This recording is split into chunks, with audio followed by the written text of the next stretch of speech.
Okay, we are mostly live. This is just something to do while we wait for certain somebody to get here. Hang on. Just do it that way.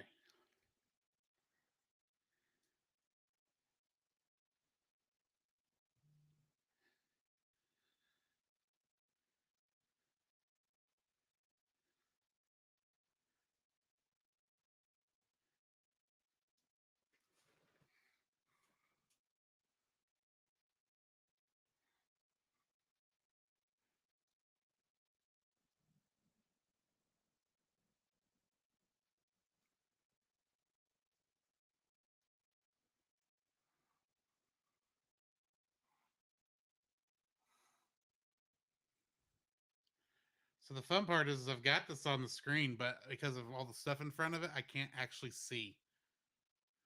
So I'm having to play off my little screen over here.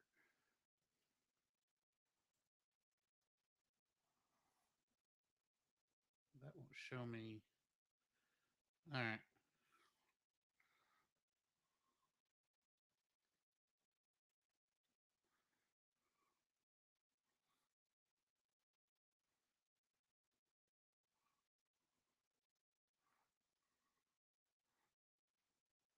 So yeah, Jacob had to work till 7 tonight, so he's just now getting off work.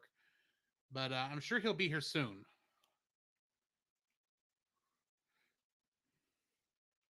In the meantime, some Mario Kart.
All right, I get to keep going.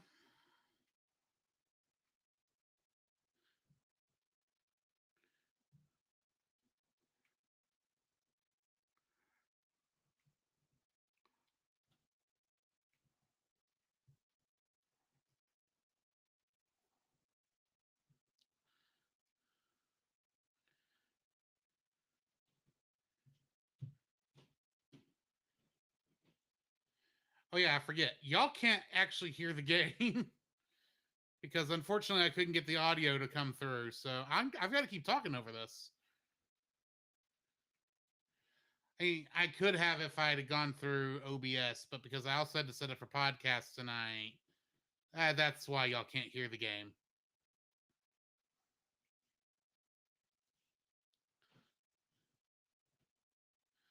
So I got to remember to talk over all this.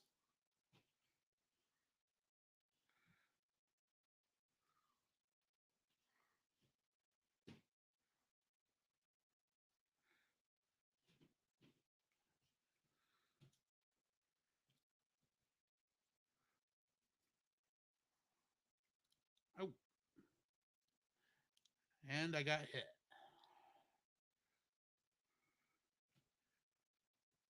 And I hadn't started the recording yet, so we now wait till Jacob gets here. He will be here soon.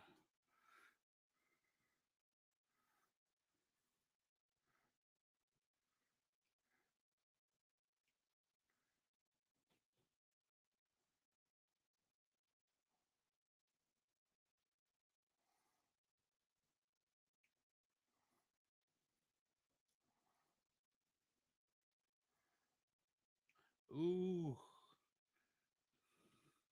getting close. There we go.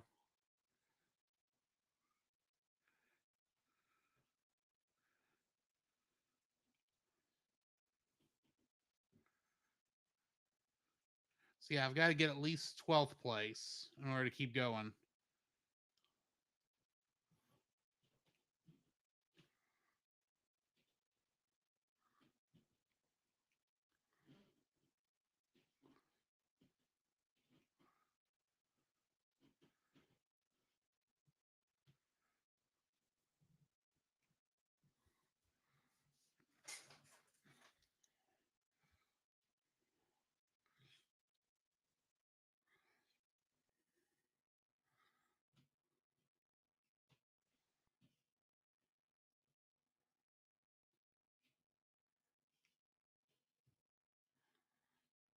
Come on, get up there. Come on, cow.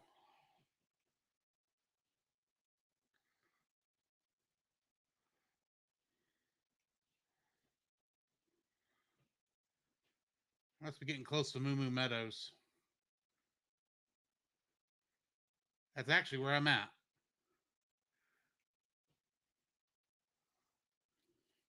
No, no, no, no, no, no, no. That could be bad. All right. Whew.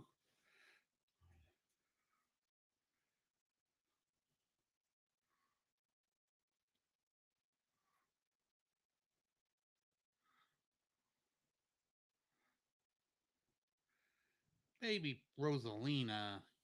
What are you doing getting up ahead of me? Who said you could drive fast?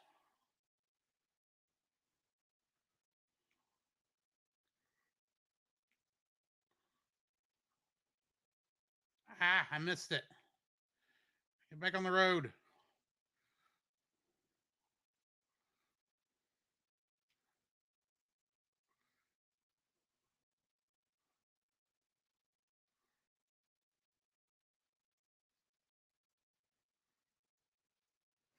Big cow coming through, running over the toads.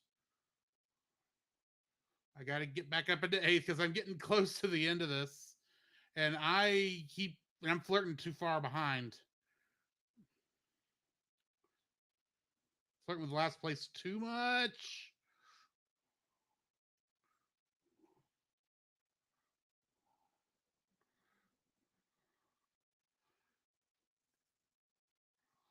Ah, no.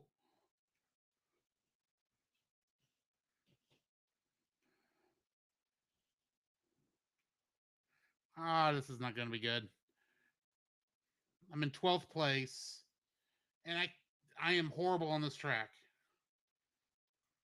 I'm just as bad on this track in this game as I was on it in this Super Mario Kart back in the day.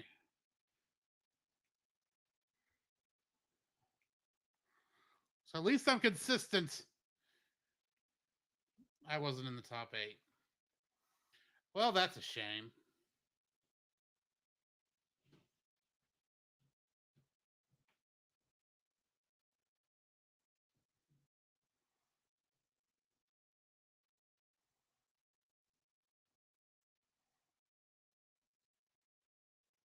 So anyway, hi guys.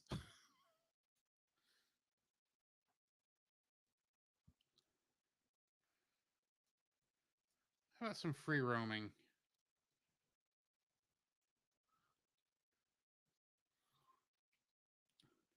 Driving along in my automobile. Just a cow in his natural habitat, a bullet bill.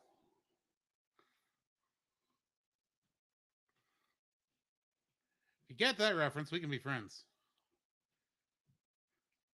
If you didn't get that reference, we probably still can be friends. It's just I have to introduce you to something. Hey, artsy Steph, how's it going? Yes, I am playing DeCow.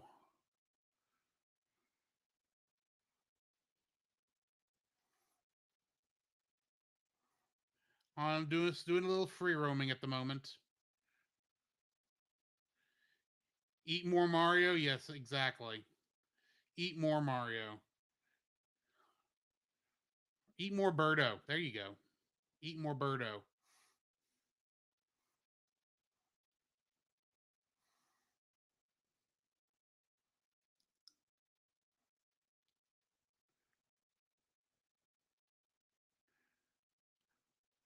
Had a busy day where you couldn't be near your computer there, Artsy? Is that why you couldn't be near your computer?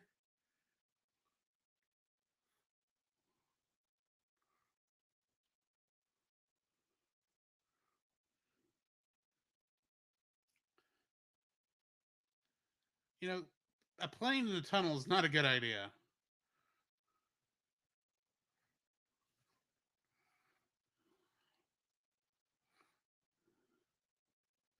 So yeah, Jacob had to work till 7, so he will be here soon. At which point, of course, I will have to drop the game because I'll have to get him on screen.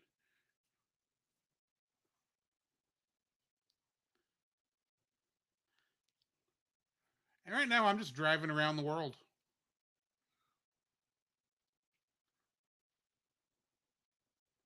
Oh, I didn't see that. Hang on, I hadn't tried that yet. Let him get ahead of me. All right.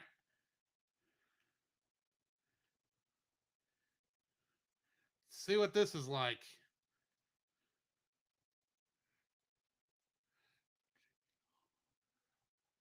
Driving a big old truck down the highway. I wonder how long you actually can drive this. Because now I'm curious. Oh, apparently that was it.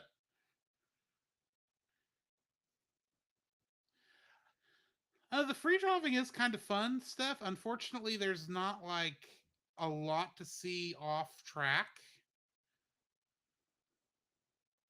I mean, there is kind of some stuff. And unfortunately, you don't get a map. So if you turned around like I currently am, uh, you just kind of have to hope you find what you're looking for eventually.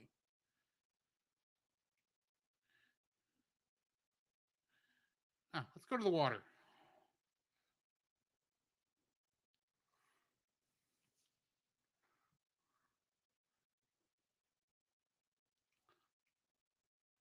Thankfully, waves count as jumps.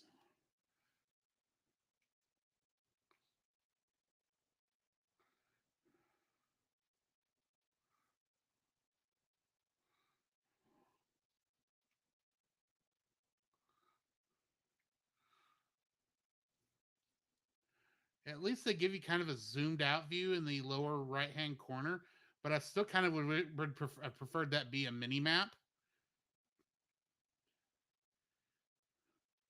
But that's just me being like persnickety.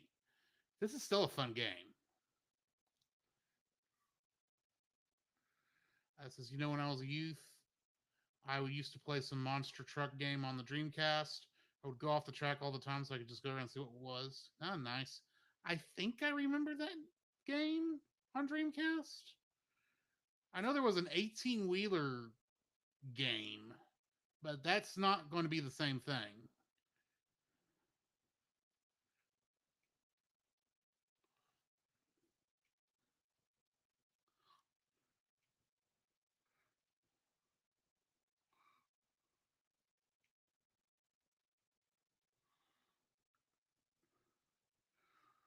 Rolling, rolling, rolling on the river. Rolling, rolling, rolling down the river. Boo doo boo doo doo boo doo boo doo doo boo doo bow bow bow bow bow bow. Hope I just interrupted his fishing. Sorry, Toad.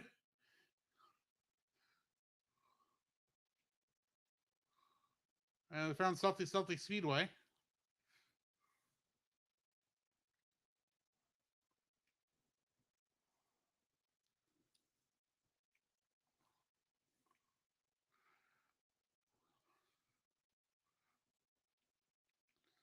The grinding thing is still throwing me off. I mean, it's cool and all, and I love doing it. But this is a go kart. It's not like skateboarding or Sonic the Hedgehog.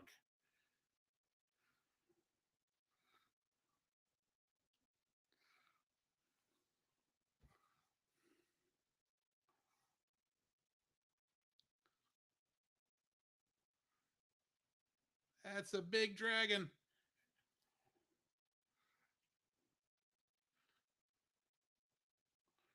Come back here, Mr. Dragon. I want to try something. Ah, I missed. Okay, let's try it. Yes! that was. I got to grind a dragon. Don't take that the wrong way. Uh,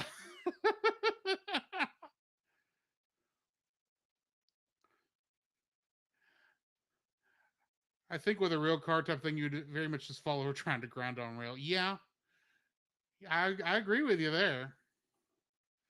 Also, probably couldn't have a turn into a plane. Also, these ropes would probably bust in pieces. You put that much weight on there. Oh, sorry, Yoshi. Hey, Yoshi. That's I didn't know you could do that. Sorry, that was. Oh, that's a wall. That is a wall. Oh, coins! Turn around! Turn around! I saw the big coin stack. Where'd it go? There it is. Oh, no, that's not a coin stack. That's takeout. I know I saw a coin stack, but I don't know where it is now.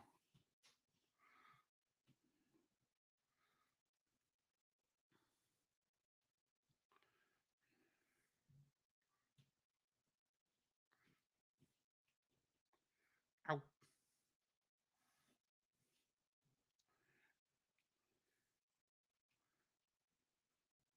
Okay, I am going to go this way now for a little bit because I am going somewhere specific. Maybe not somewhere specific, but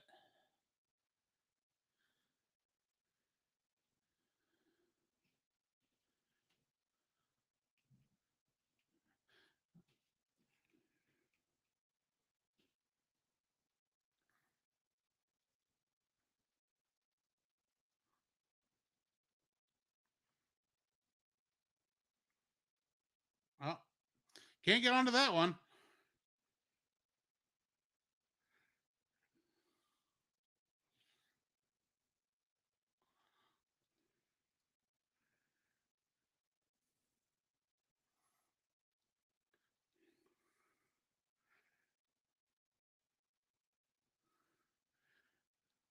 Where did you come from?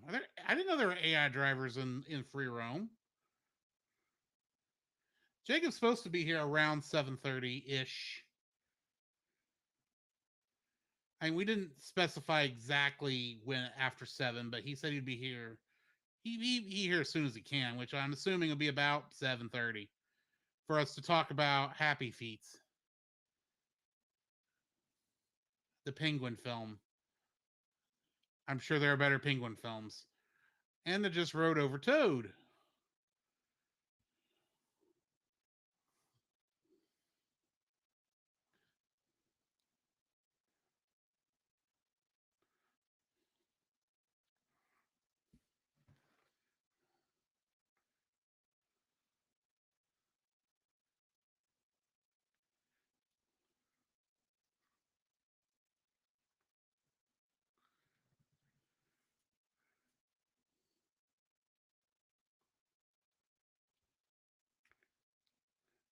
Unfortunately, the food when you're not using a character who has a costume, all it does is give you a boost.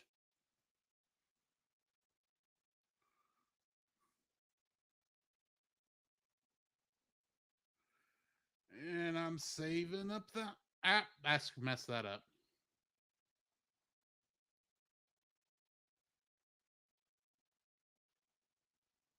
There's a lot of good Mario music in this game.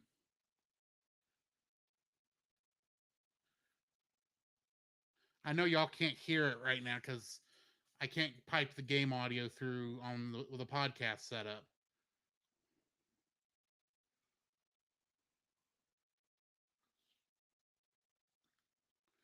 Target? Why do I have a target? Let's see if we can get him. So now I'm curious.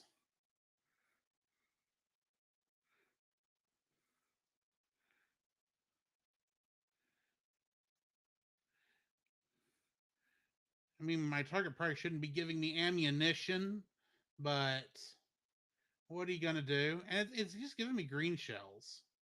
So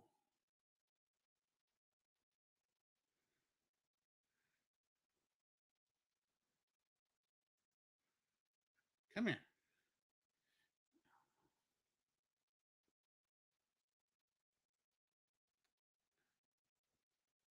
Come here. Come here. Ah, fiddle fart.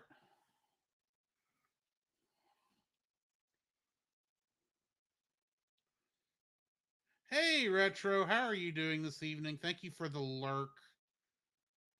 Jacob will be here soon.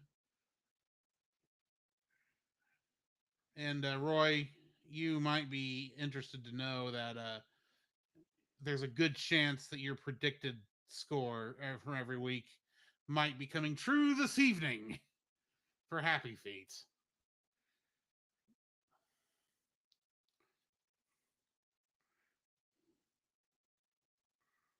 Hey, Hefe, how's it going?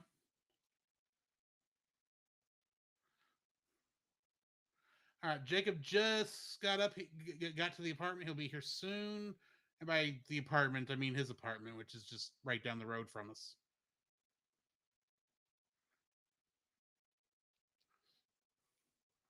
I said it'll be close. I didn't say it'd be exact.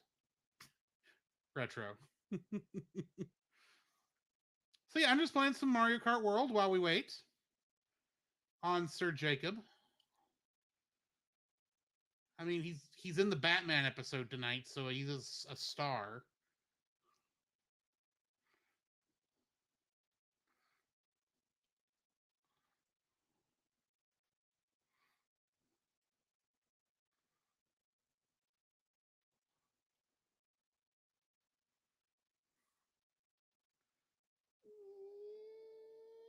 Oh, I didn't quite make that whole 90-degree turn.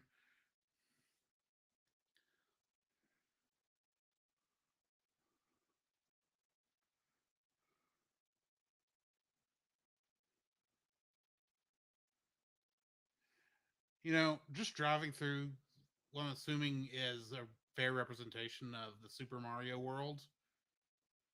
I'm kind of glad I don't live here because just having thwomps walking around is kind of scary.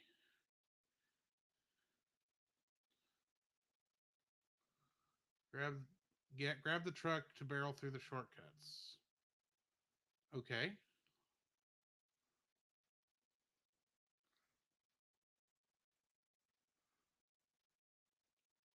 Okay. This this is fun. Now to quote Arnold Schwarzenegger, now we are having fun. I can't oh, I can back up. Oh well. And that's a Jacob. Hang on, I'll be right back, folks.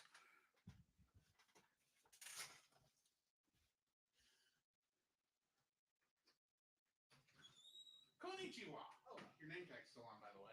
I'm aware. Okay, I didn't know. You're good. I'm tired. You're tired? Yes, I'm tired. Has you had a big long day at the Berkshire Brothers? Yes. Ah, so you're enjoying your Switch 2. And fair warning, we are live. Ah, cool. I was playing on stream. Ah, Jacob's here, guys. hola. We got an Artsy, we got a Hefe, we got Retro lurking around. Hefe de Spartan. Oh, okay.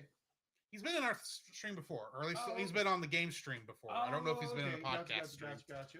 All right, so I'm going to go ahead and set up for the podcast now. Yes. So what have you been playing? Mostly this. Mostly. Oh, Mario Kart World. Yeah, because that's the game that it came with. Oh, okay. I need to kill that camera. Oh my gosh. So anyway, yeah. long day. Yes. Like the morning was good. It's just like I quite literally clocked in, had to do a uh, TABC exam because you Mhm. have to renew those every year. Right. So I did that for like 3 hours. Wonder I can't find it. It's not connected.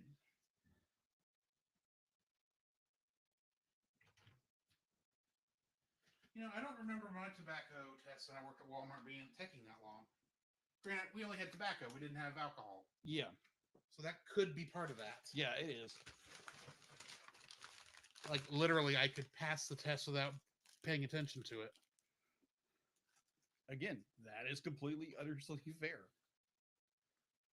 It looks like your beanbag chair is absorbing the tape. Oh, that's because I kind of just threw it over there. There.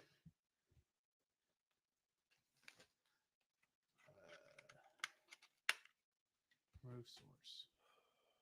Should be full charge. Extra camera. The webcam.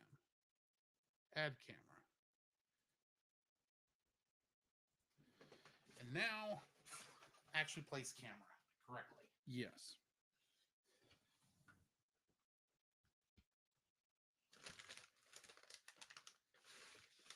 Yeah. Which one? No, I'm good. But thank you anyway. Already 8? Yes. Excellent. And he's breaking things, folks. No, it's not broken. That cord was there. And it's knocked a couple things off on the floor. Mm.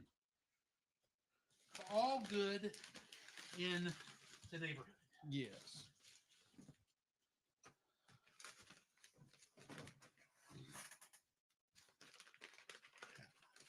I probably am going to have to mess with... Yeah, I'm going to have to mess with the beanbag.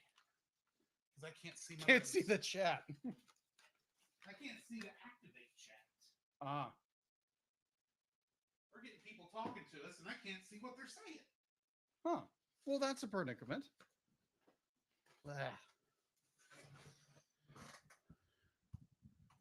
Wrong button. Wrong button. That's the button. Ah. Hello. See, we got artsy, we got FA, Hey. more artsy, Hello. And Bobo. and a Bobo. Hello there. How are you guys doing? And I'm going to now finally hit record. Excellent. Because I hadn't hit it record yet. Oh, okay. Gotcha. And then hook up DLET. Mm. Oh, by the way, next week, Friday, I get up at 7 again. It is what it is. Agreed. We will work And- around it. And thankfully, I think it's checking, I believe. I might be Oh, wrong. well, that's at least easier on you. Yeah, you aren't kidding. It's like, oh, vacuum. Okay, I'm done. Would do me a favor. What would that be? Pass me my cup. Ah. You're not kidding.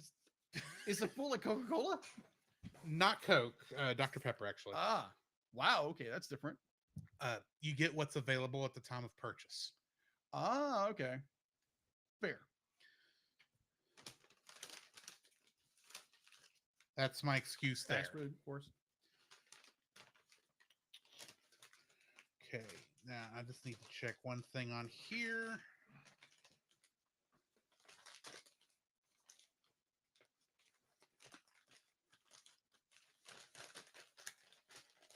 Here's you some ASMR. Your paper bag ASMR. Oh. That's what I was hearing. Oh, okay. Granted, it's probably louder on my headphones than Probably. on the stream. So, okay. Then everyone's like, what in the world is that sound? It's like a paper bag, people. He's going to take me out back. I'm kidding. You and Ashley. I am kidding. I'm aware you're kidding. But good. Not you. You and my wife sound very similar. It's like, oh, I'm gonna make a serial killer reference and be like, oh, And I he's don't gonna- even listen to true crime podcasts. I don't actually have the issues. Ah. I say that like I just realized. I just realized I said that wrong. They're like, you're talking about my crazy wife here. Come on. I know, and she'll kill me too if I make her mad. Oh, agreed. I haven't made her mad. We do love you, Ashley. Yes, by the way, agreed. if you're listening, Indubitably. he definitely does. I love you as a sister, brother and sister in Christ. However that goes. Big Yeah. Christian love. Big Christian love. Please don't kill me.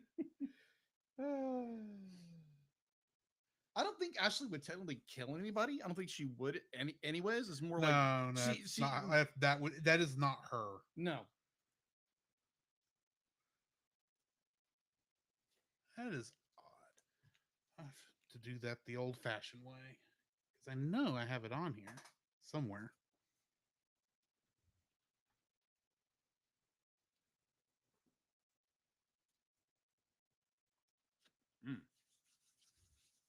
So how's everybody? How is everybody's evening doing? I am doing fine. That's good.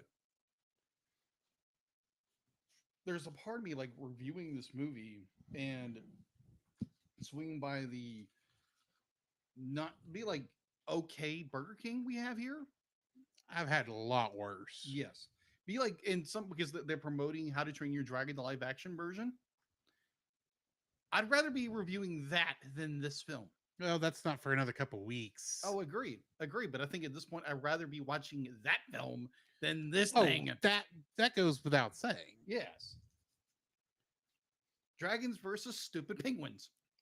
Well, it's not the penguin's fault. It's the writing. Oh, yeah, it's the writing. It's the writing's fault. It's just abysmal. We'll get to that. And now, granted, I guarantee there may be one or two people in the chat or listening to us later on Patreon. It's like, no, this is an iconic film. It's okay. Let us know what you think of this film. Because honestly, I don't like this film.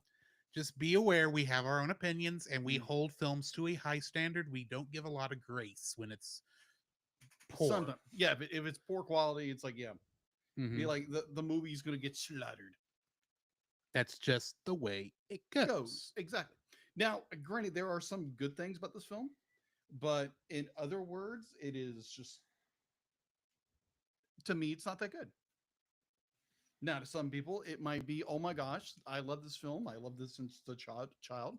Great for you. Good for you, bad for us. Yeah. Yeah, because if memory serves, I was the one who put this on here. Yeah, it was you.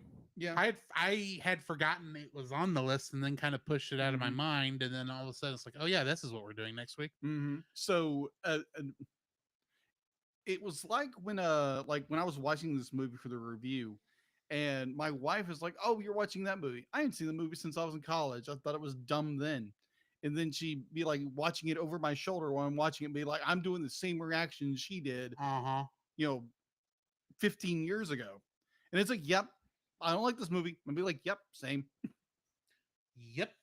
So yeah, you're getting a preview of what's to come with this movie. Again, there's some good things with it, and a lot of bad. If I can hit buttons on here, correct? Oh, why? Thank you, PaulJPowers.com. Hello, love the shirt. Awesome. Yeah, where did you get that from anyway? Link on Facebook. Link on Facebook. I saw a link on Facebook. Ah. I followed the link. It would look like a reputable site. Mm-hmm. And you ordered a shirt. And I ordered the shirt. Hmm. And it came in a week later. Nice. It's like, well, if our audience seem to be like, if they enjoy your shirt, be like, just share the link at some point. If you can find it. I have to find it again. Okay, fair. That's fair. It was an ad. Let me put it this way. It was an ad on Facebook. Ah, okay. I haven't seen the ad since I bought it. So I was like, oh, you already bought this? You don't need to see it anymore. Mm-hmm. Yeah, I just want to make sure this is the right file. The Cellcast is recorded in front of a live streaming audience. Mm-hmm. If it hadn't been for you, I would be... That is the right one. Mm. I can't find my regular bad movie one that was doesn't mention bad movie month, but I'm sure it's on this desktop somewhere. Bad movie week. The Electric State. I've had one of those before and it actually worked. It was a Sonic and Robotnik in the style Calvin and Hobbes. Oh, the sure. Okay, cool. Okay. Yeah. Is Electric State on Netflix? I don't know what Electric State Electric is. State's on Netflix. I'm glad you know what it is. Yeah, because it's Chris. Oh, come on. Star-Lord. What's his name? Chris Pratt. Chris Pratt.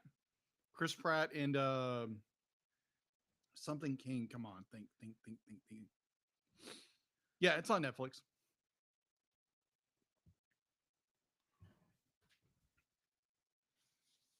I saw a preview. No. It's not King. It's oh, what's that girl's something Brown from Stranger Things.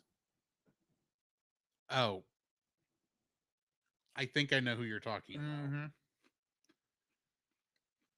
Played 11. I think Mm-hmm. was her name. Well, I think Yeah. was the character's name. Mm-hmm. I think I could be wrong. You know what? I'm gonna double check because I think I'm right. I think I'm right. I might be wrong. Emily Bobby Brown. Emily Bobby Brown. Yeah, that's it. Thank you, Steph.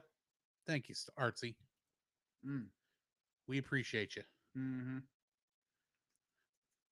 By the way, thank you for the advice yesterday about my little dilemma with my art piece. Thank you. Appreciate it. I was about to say, I don't think I gave you any advice, but there is. Oh, you're talking to Artsy. I'm talking to Artsy. I realize this now. Sometimes I don't make the correct connections. That is fair. I don't make the right connections either sometimes.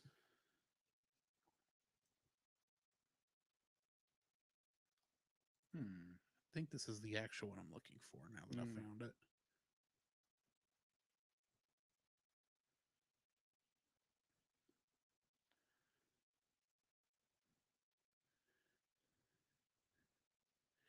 Oh, I said bad Christmas movie. I can't use this one anyway. Never mind. We'll just use the regular bad movie month, and if I make a change before the episode goes live, I'll replace it. Yeah, The Electric State. It is on Netflix. I haven't seen it. I've saw previews to it. I haven't heard anything about it. I know nothing. Is it good, bad, ugly? One of those like little weird Netflix movies that came out that people were intrigued with, but then watched and didn't like it. These things happen. Oh, they do.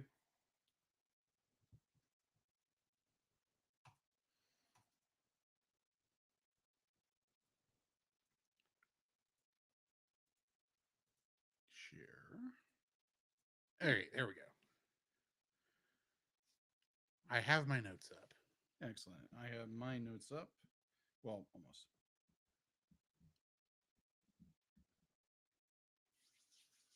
Who?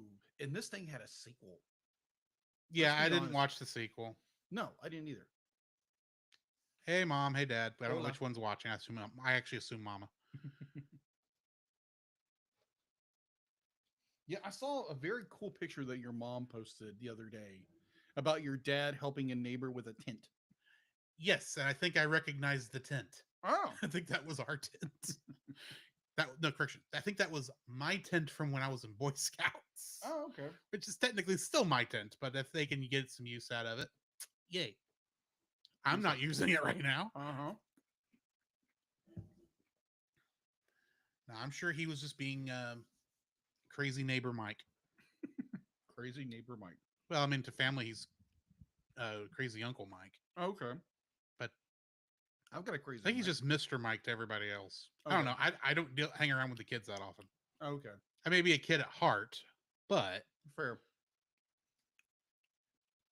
Yep, I get what was it? I've got an Uncle Mike and he's a little crazy. The last time I saw him was when my dad was in the hospital in Livingston. right.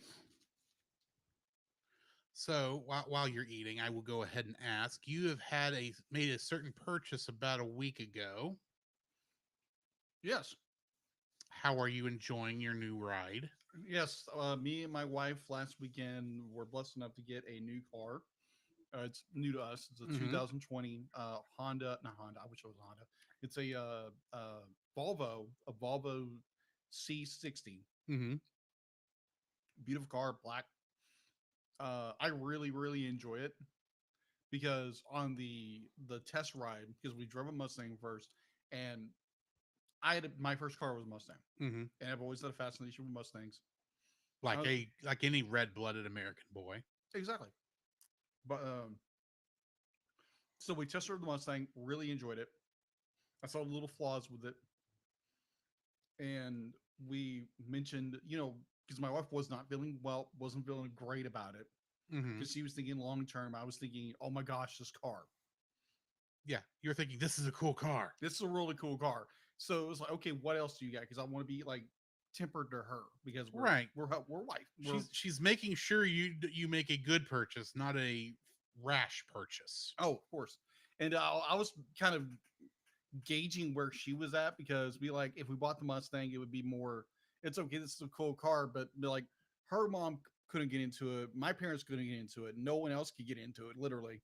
I had a hard enough time getting into your Volvo. Yeah, it's But it's- I have that kind of problem with most cars at that height. True. So So we because I remember my our and it's dealer- not the fat, it's from head to booty. right. I'm right. too tall there. Yeah, and plus these are bucket seats. Yeah. Bucket seats and lower. It's a lower grade car. Not lower grade, but it's lower to the ground. Hmm. So I'll be like, hey, like you had that Volvo, right?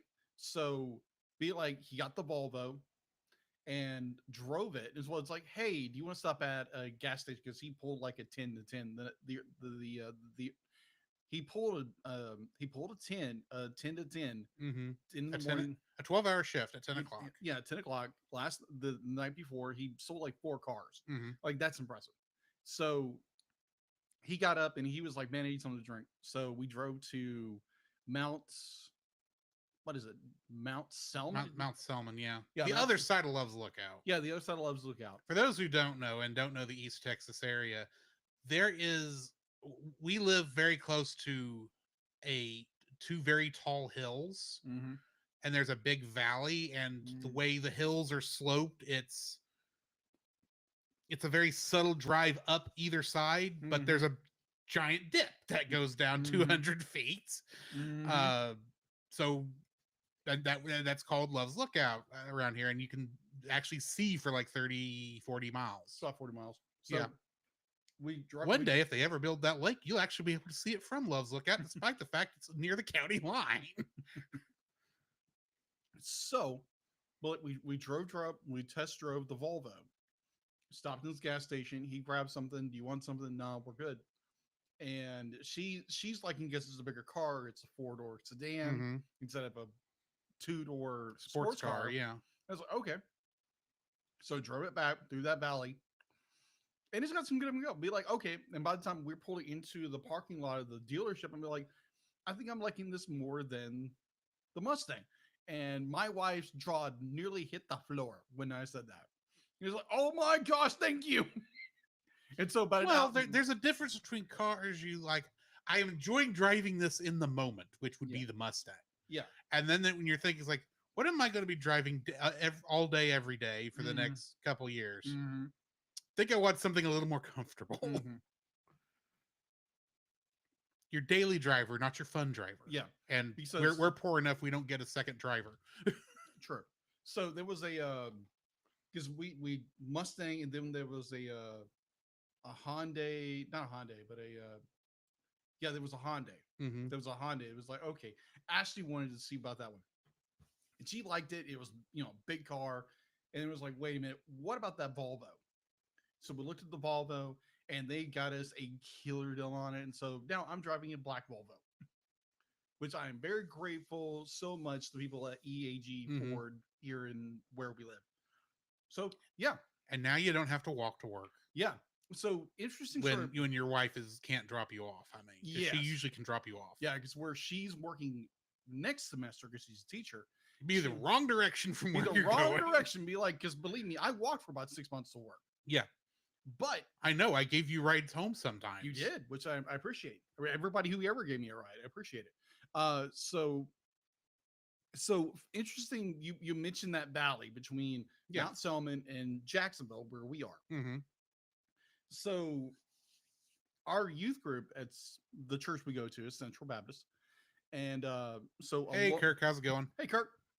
So we had a teacher at one point, and he was with the seniors and the whole enchilada, and they wanted to do something very unique. So they wanted to walk from Mount Selman to Jacksonville. Depends on. I'm assuming the valley mostly. The valley. Not like walk once you got back up that second hill, then walking into the main town itself. Oh, no. Be like they wanted to start at the bottom of the hill and walk up. Yeah, no. No, I'm too old for that. No, these are teenagers. They're And too old for that. They're like they were like by the time they got I- about midway up, they're like, no, we can't do this. This is And too that- hard. and that's a comparatively simple hike. When I was in Boy Scouts, we walked up a much steeper climb, up like going up like a mountain. Oh. It wasn't a tall mountain because it was over in Arkansas, but Right. so it's not like the Rockies where you're going up into, can't catch your breath territory Mm. just because of how thin the air is. No, but it was still a fairly high mountainous area for what it was. Okay. And I remember walking up that mountain and going, if I ever get up there, you're going to have to drag me back down because I am not making this return trip. And I made the return trip. Mm. But when you're going uphill, it's a lot worse than going down. Oh yeah. And that's a lot harder than what we're talking about. Okay. So Spartan says he has a Toyota Corolla named Mhm. Jackie. And apparently he lives in Arkansas. Hmm. This was over near Queen Wilhelmina was where I was talking about Hefe, Oh, okay. in case you're curious. The southwestern part of the state of Arkansas. We had a Boy Scout camp there once. I think it was Boy Scouts there. But yeah, just Yeah, it was. Because we had to, if I remember correctly, to get to where the trail started, they had to ferry us to the other side of a lake. oh really? Yeah. Hmm. I say lake, it was more like it was like Lake Jacksonville. It's a big body of water, but it's not like Not like Lake Pontchartrain or something. no. Well, I wasn't gonna say that much, but it's not like Lake Palestine. Mm.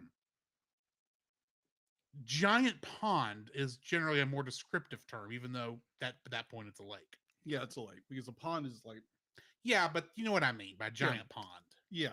It's at that age, it's at that spot where it could go one way or the other depending on your perspective. True. Yeah, it's not Lake Livingston. Lake Livingston's massive. No. At one point, they had the reddest part of the dam. At one point, I was like, "Wait, my parents live on that lake. Let me call them." I was like, "Are you guys on the evac?" It's like, "No, this year was on the lake." I was like, "Okay, good."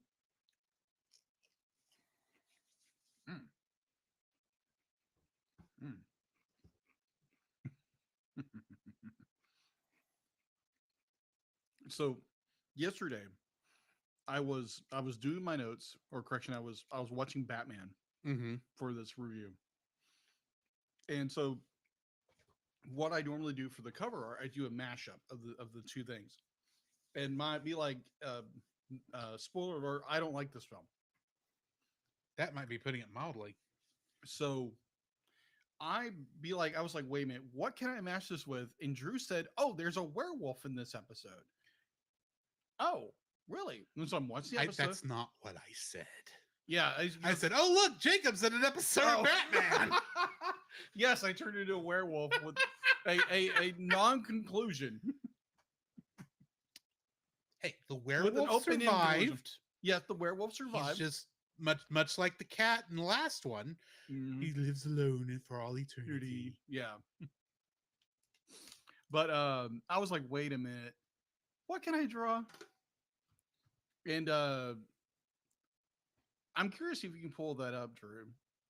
The image Oh, the I drew. picture I Yeah, took? the image you drew. the image I drew. If you can put that on screen, Hang on. if you can do that, Bill. I'm not saying you be sent like, that on Messenger. Uh-huh. I think it's no, it's not a messenger. Did you put it on the regular text message? I think it's in regular text. I could be wrong. If that's the case, I can send it to you on Messenger. It's not a problem. Hold on. Yeah, I think you sent that to me on regular text message. No worries. If you can get it to me on Messenger, that's a lot. No worries. I can probably do that.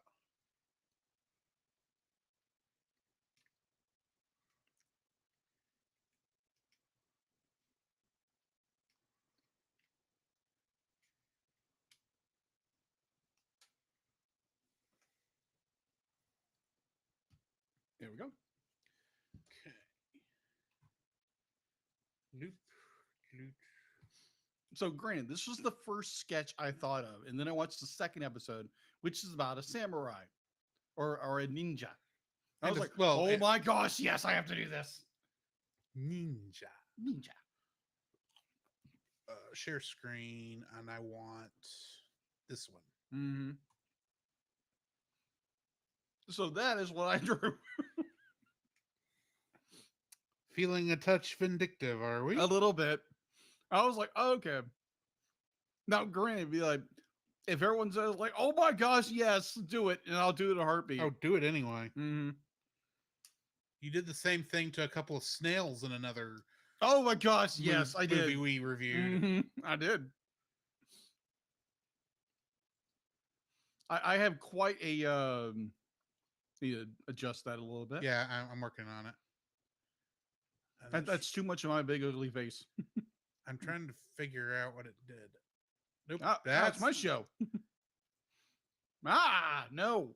Oh my gosh. I'm working on it. What Working on are it. you doing? I'm figuring out what it did. Hang on. You force it to refigure itself. Mm-hmm. It didn't want to refigure itself. Hmm. It works fine on my screen. Hmm. Oh, stop sharing. There we go. That's a little better. That's closer to what it was. Yeah, most of them we have a border in between, or a border along the edge. A border along the edge. You know, it's got the border. Am I wrong? Are you talking about that? Yeah. Yeah, we haven't done that since we went to just with just two of us. Oh, okay. Well, never mind. Never mind. You're welcome, patrons. You're probably not watching it, but you're probably listening to us ramble. We'll be getting ready to actually record soon. Whenever Somebody starts eating. oh, you can keep eating. It's because I can do this, and no one knows you're eating. Of course, now no one can hear you No one can hear me at all. except what they can hear over my microphone. Exactly. Yeah, he likes to mute me every once in a while. I'm kidding. I'm kidding when I say that. I have only muted you one other time, Yeah, that one and it's episode because you were coughing your head off. That is true. That is true. I wanted to make the joke. It's like, yeah, he couldn't stop barking for some reason, so I just muted him. There was a cat in the room, and he started barking all of a sudden. And it's like, So if there's Jacob, a down, cat- boy. There's a cat in this apartment. I'd love to know about it. And I don't mean Garfield, because he is here. Yeah. He's been here. Hey, Colleen. Hi, Miss Colleen. Hi, Mom Bear. I say this on Colleen's behalf since she's not here. How's it going, Jakey Poo? How dare you? How freaking dare you say that? You are terrible. And your point? Oh. Revenge is best served cold. Let's just say that. Anything either one of us says can and will be used against them on the podcast. Oh, yeah. You're welcome, So- Colleen. So quit ponying around. Okay, I get that. I get that.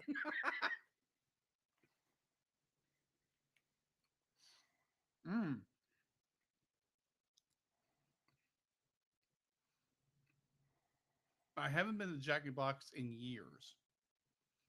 Yeah, Artsy says she's eating Jack in the Box. Oh, okay. I skipped that. I'm sorry. No worries. Burger King. It's very close to where it's in between where I work and here. So Apparently we're clipping. Oh, no, she's clipping us. she's clipping us. That's what it is. Nom nom nom nom. But I yeah, mean, I'm fairly certain if I get this close, I can be clipping too. a little bit. Bobo has never been to the box. You're not really missing anything. It's a lot. It's very, very greasy. Very greasy. Yeah.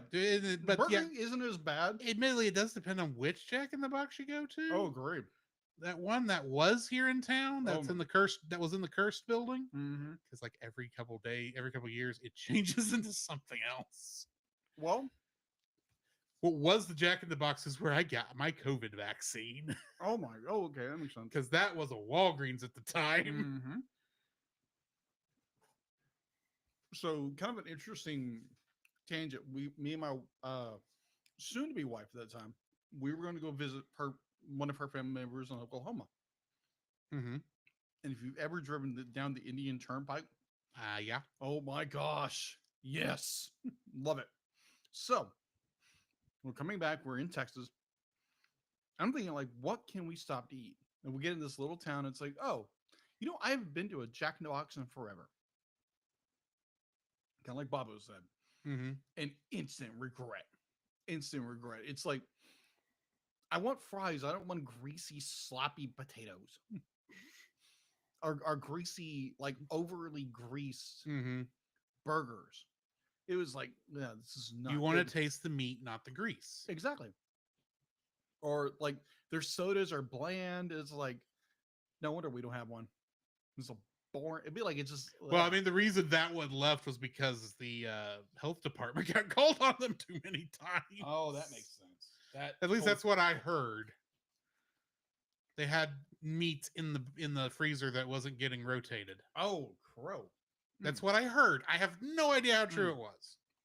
Now, Spartan be like, I do understand. I've heard people say and just adore Jack in the Box's tacos. I've heard people just absolutely love them. Personally, I be like, I have had the tacos once or twice. I wasn't a fan. So speaking of tacos, and this is only tangentially related to tacos, but you'll get the connection in a second. And by a second, I mean now. I was at Taco Bell the other day. Oh boy. And for the first time, I And decided forever. no, not the first time in forever. The first time period. I tried Mountain Dew Baja Blast. Oh, word. 20 years later, after everyone went gaga over the thing, Right. I'm finally giving it a shot. Here is my opinion about Baja Blast. Oh boy. Who decided to decide to mix in a bunch of sweet tarts into Mountain Dew and serve that to us? That's really what it tasted like. Well, for your information, there is a kind of, I think it's a sweet tart Mountain Dew right now. It doesn't surprise me. It's not because they've But come that- out some weird But ones that recently. Baja Blast was just a little too sweet for me. Well, most of the time, like when I would Like go when you feel your teeth rotting in your okay, mouth. Okay, fair enough. So Hey, they weren't, but it felt like it. yeah, it had that tingle feel. Yeah, it's like, okay, this is way too rich. Yeah. So, like whenever I would go like get a drink from Taco Bell, Mm-hmm. I would do a Mountain Dew with the now no longer Sierra Mist. Yeah, it's Big- called Starry now. It's called Starry. It's now. the same drink. It's the same drink. It is literally the same formula. They just Yeah. And the what's- story behind what's that funny is about Sierra Mist, yeah, it is hilarious. yeah, it is quite hilarious. This is why you always keep your trademarks in check. because then some woman who But has the same, this Yeah, is a clean podcast. I'm not going to go into that. It's more like Let's just say somebody else uses the Starry Mist, the Sierra Mist moniker online, and you should not Google them, especially if you have a family. oh, true. Don't do it. Don't do it. So I mix Mountain Dew with Sierra Mist, with Mountain Mist Mountain Mist with some Baja, and or Sierra Blast and or Sierra some, Dew. and some lemonade, kind of like a old fashioned suicide. Yeah, so that's what we used to call suicide drinks. I don't think they like that term now. No, but they don't. So I don't know why we called it that, but that's how I remember it being called when I was a kid.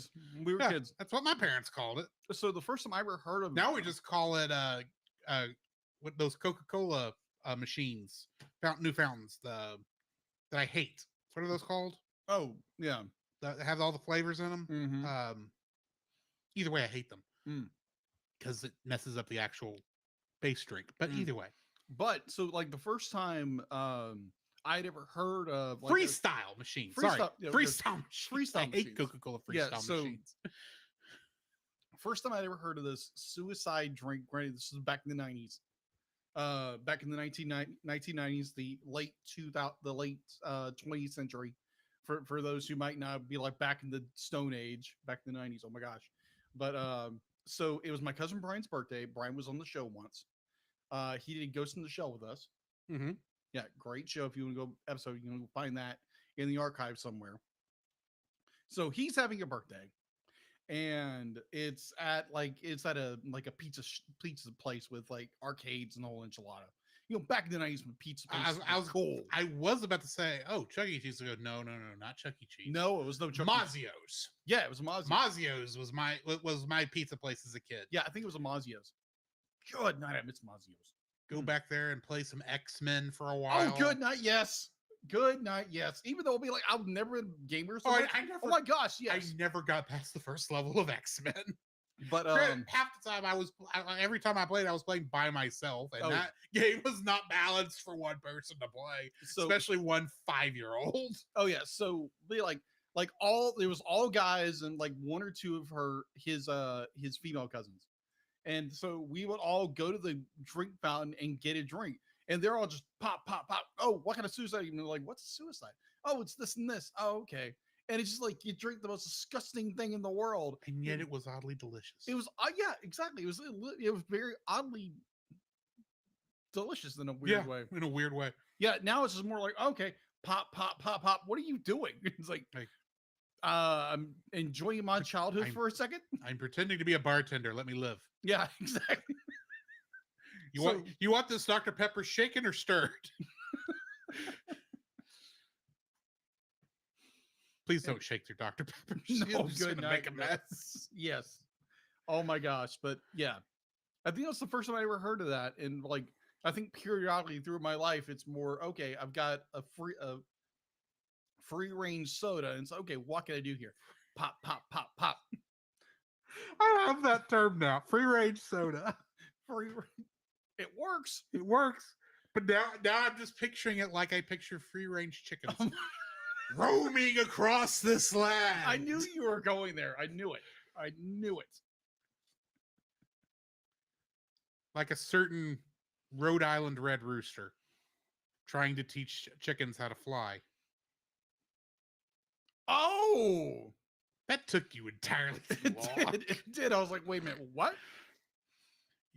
Grant, I'll give you that because you saw that movie once. Mm-hmm. Chicken Run, for those who are curious. Oh, Chicken Run. I was thinking the John Bluth movie. No, that's a different rooster learning. That's a rooster who knows how to sing. That's a rooster who knows how to sing. That's true. And he likes to sing like Elvis. Mm-hmm. The King.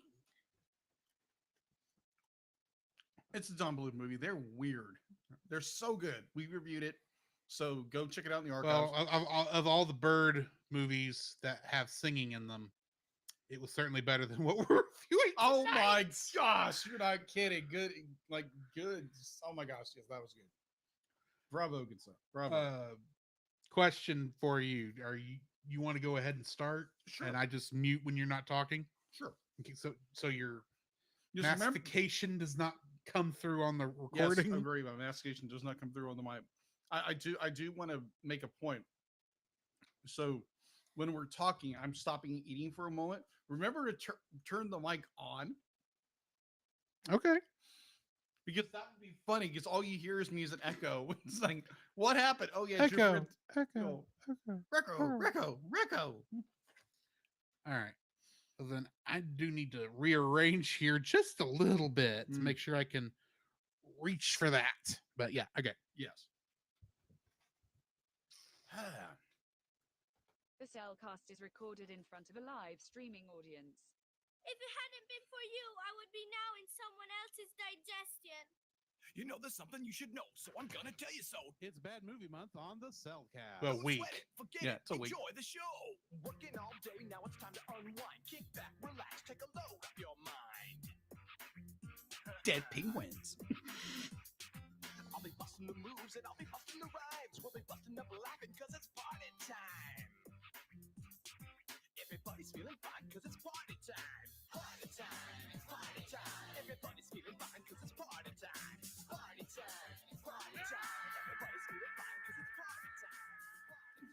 Hello and welcome to another episode of the Cellcast. Joining me today is a man who, well, he might be in the mood for some Kentucky Fried Penguin. Welcome, Jacob. Oh, it's like some days, man. Some days.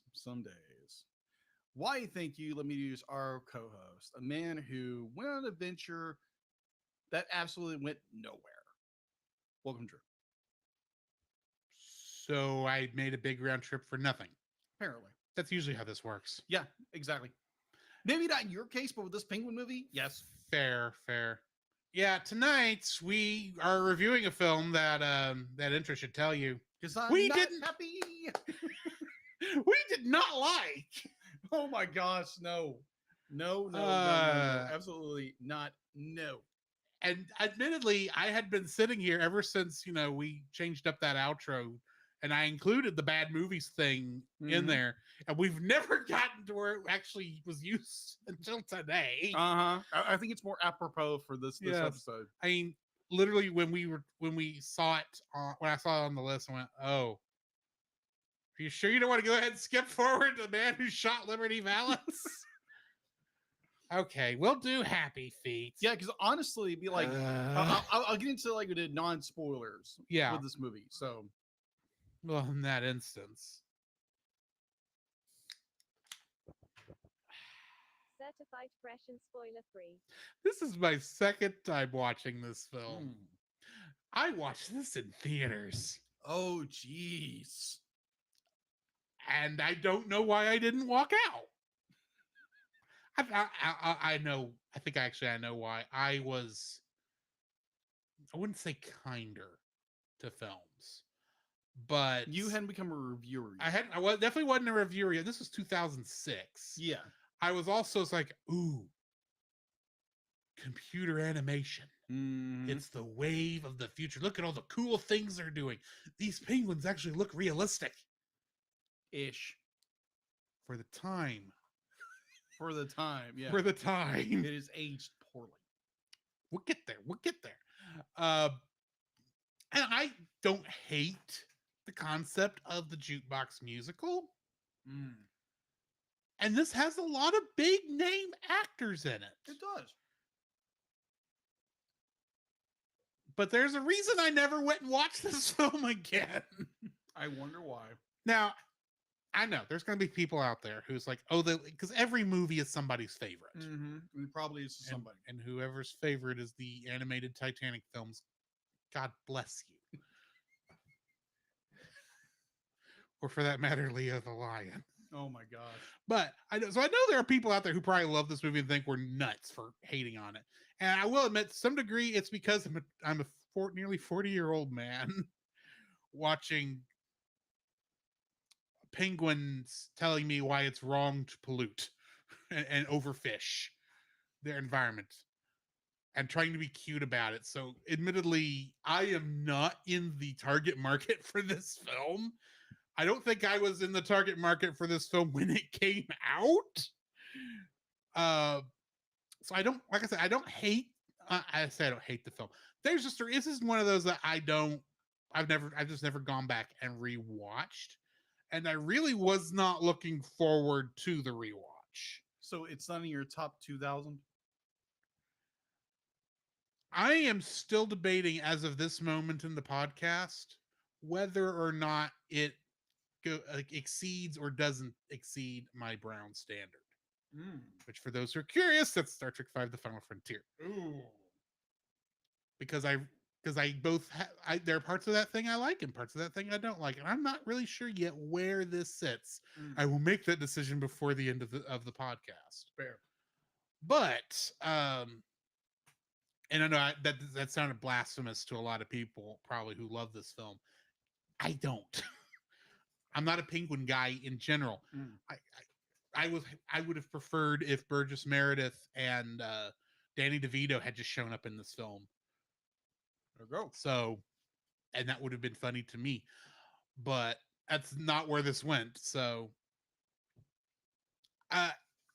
this is at least a decent film. You can let babysit your kids for 2 hours. Yeah, it's It's pretty safe in that Mm. kind of a sense. Yeah. And it does have unless you want to be preached at. and it does have some good music in it. Agreed. So, Is it original? No. well, no, because it's a jukebox musical. Yeah. There is an art to it, and when it's done correctly. But we'll get to that. So yeah, it's not offensive in that way. it's pretty safe that your kids watch it. I'm not rewatching this movie anytime soon, and if you put the sequel on the show, it better be a bad movie month. So, what are your thoughts? So when we were compiling this list, because I was looking at films to be like, non-Disney, non-traditional Yeah. movies, and I was like, Because Oh. we want to have a decent balance of stuff. yeah, on exactly. Our show. Want to be, a little more fluid when it comes to. I only what we put watch. more Disney stuff on it this year than I normally do because when I was looking over last year's episodes, admittedly, last year was a different beast. Mhm. I noted we had a grand total of one Disney film. Yeah, it's true. You So want to balance that I out. went ahead and decided let's put some more on the list this year Fair. to make up for that. Especially since that one Disney movie we did last year was Song of the South, Oh yeah, and it's go listen to our review that's a on good that. episode. It's a good episode. and I don't- thank you again to our friend Wendy for for getting us that. getting us that. Thank you, appreciate that. So, I saw Happy Feet, and I remember hearing about it in 2006. Mhm. I was like, okay, I don't want to watch this. It seems boring. Ironically, so fast forward to we're going to do this movie before. I had to look it up. It's Happy Feet. Oh, it's on Amazon Video for free. Yay! When your subscription. Yay! Okay, I'll go watch it. And so I sit down earlier this week, turn it on, and it's just like, what in the world am I watching? It's like, okay.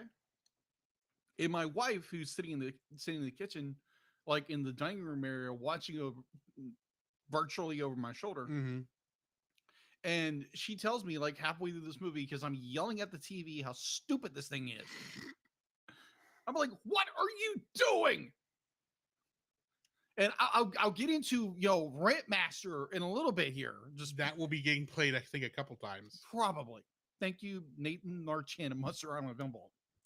But Oh, his name will come up. oh yeah, well, but so I'm watching this and I'm like, because I never watched it before, the first time viewing, and I'm like, this is a train wreck of a movie Mm-hmm. in every sense of the word. And I'd heard just raving reviews about this movie for years. People were like, oh, I love Happy Feet. Happy Feet's so fun. And you watch it, it's just like, what in the world were they thinking? The problem is we're not the people who will just Oh. enjoy a movie because it's fun. We actually are looking a little deeper, Mm. even when it's kiddie fair. Yeah. So be like, I watch this, I get to here's my dilemma. So we get to about the hour and a half mark of this movie. Which is almost no, at the end. No, correction. But like it's almost to the hour, but it's a little after an hour mark, and you get to the big crescendo of like this big conflict, and the conflict isn't resolved. It's this, and our character has to go on his adventure. I'm like, you had a perfect ending right there. Boom. We'll get to wrap that. Wrap it up. We'll get to that. Oh, I know. I just be like, it's just like, We'll get to the fact this is two movies.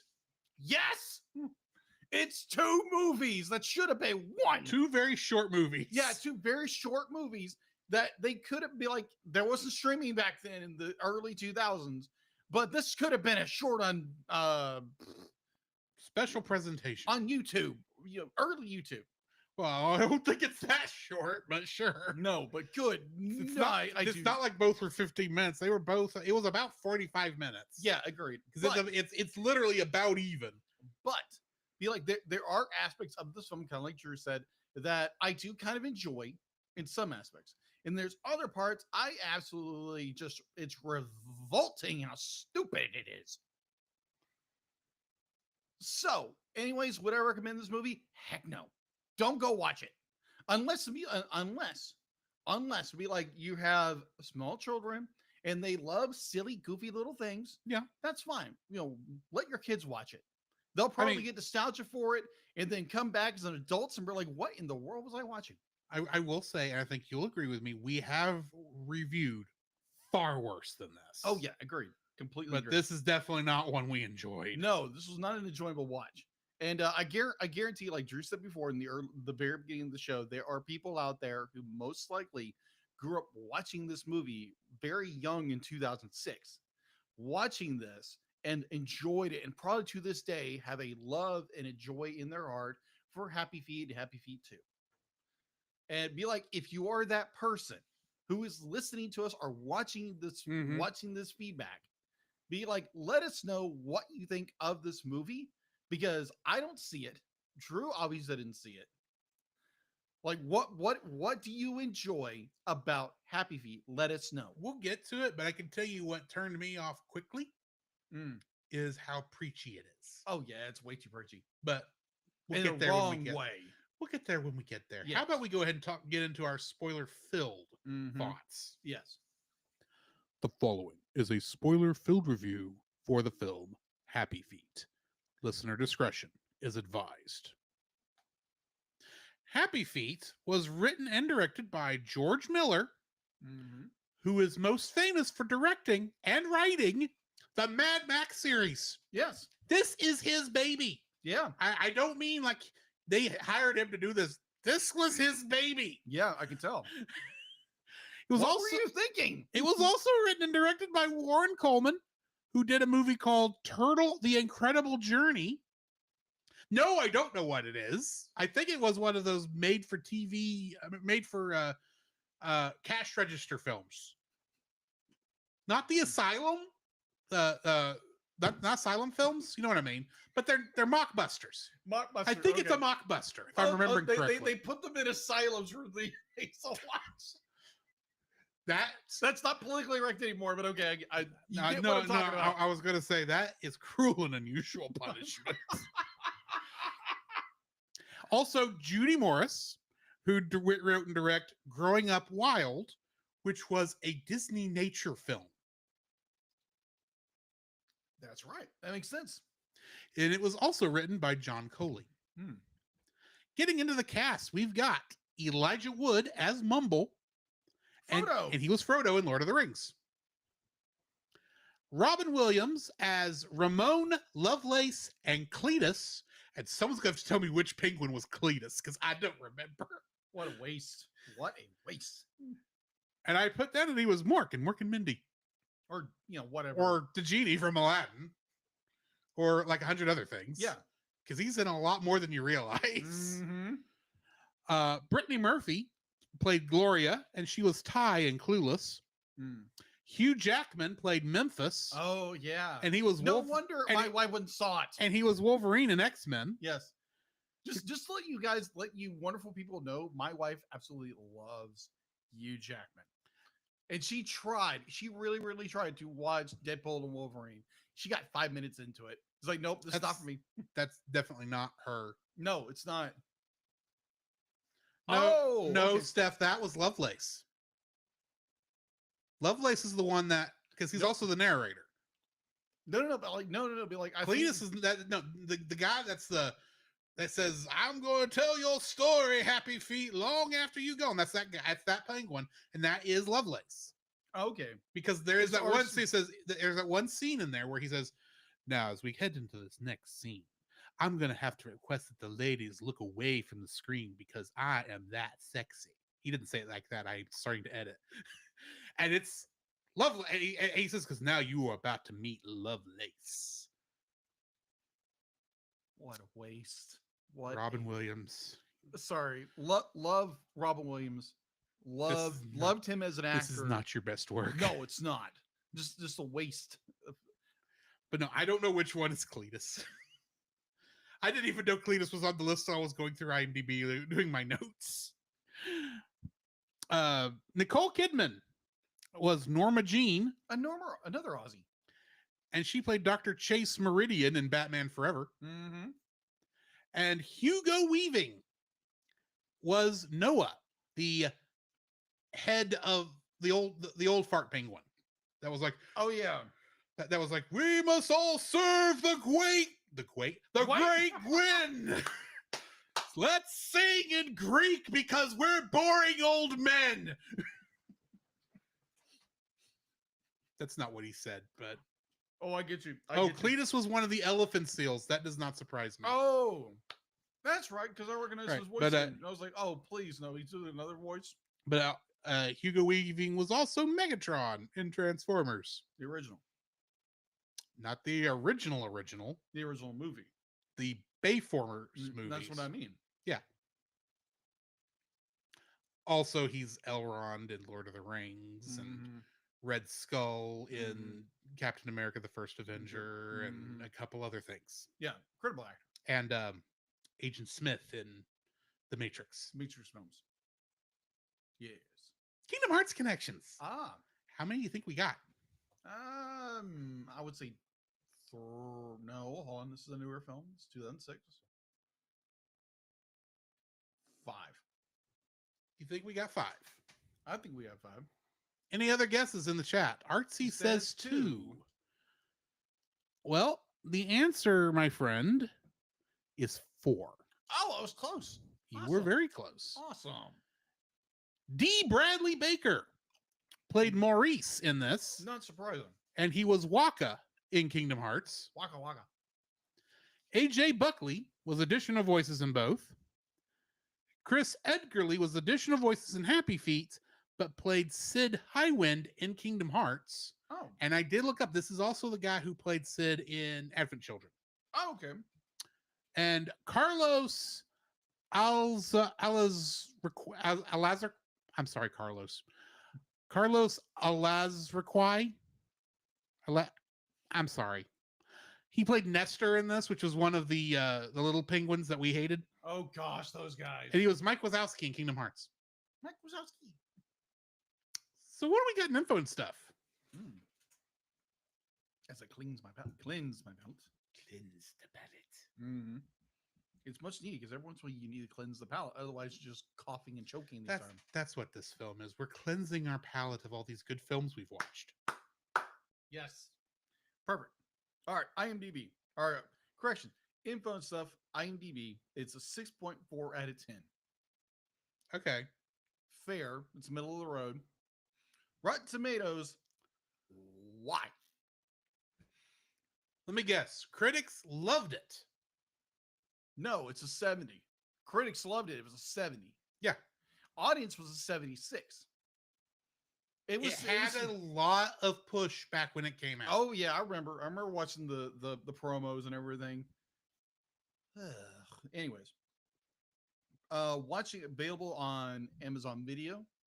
If you subscribe to Amazon Prime Video. Production was Village Roadshow Pictures, Mhm. Animal Logic. Animal Logic was who actually did the animation. Yeah. Let's see. They also did the Lego movie. Yes.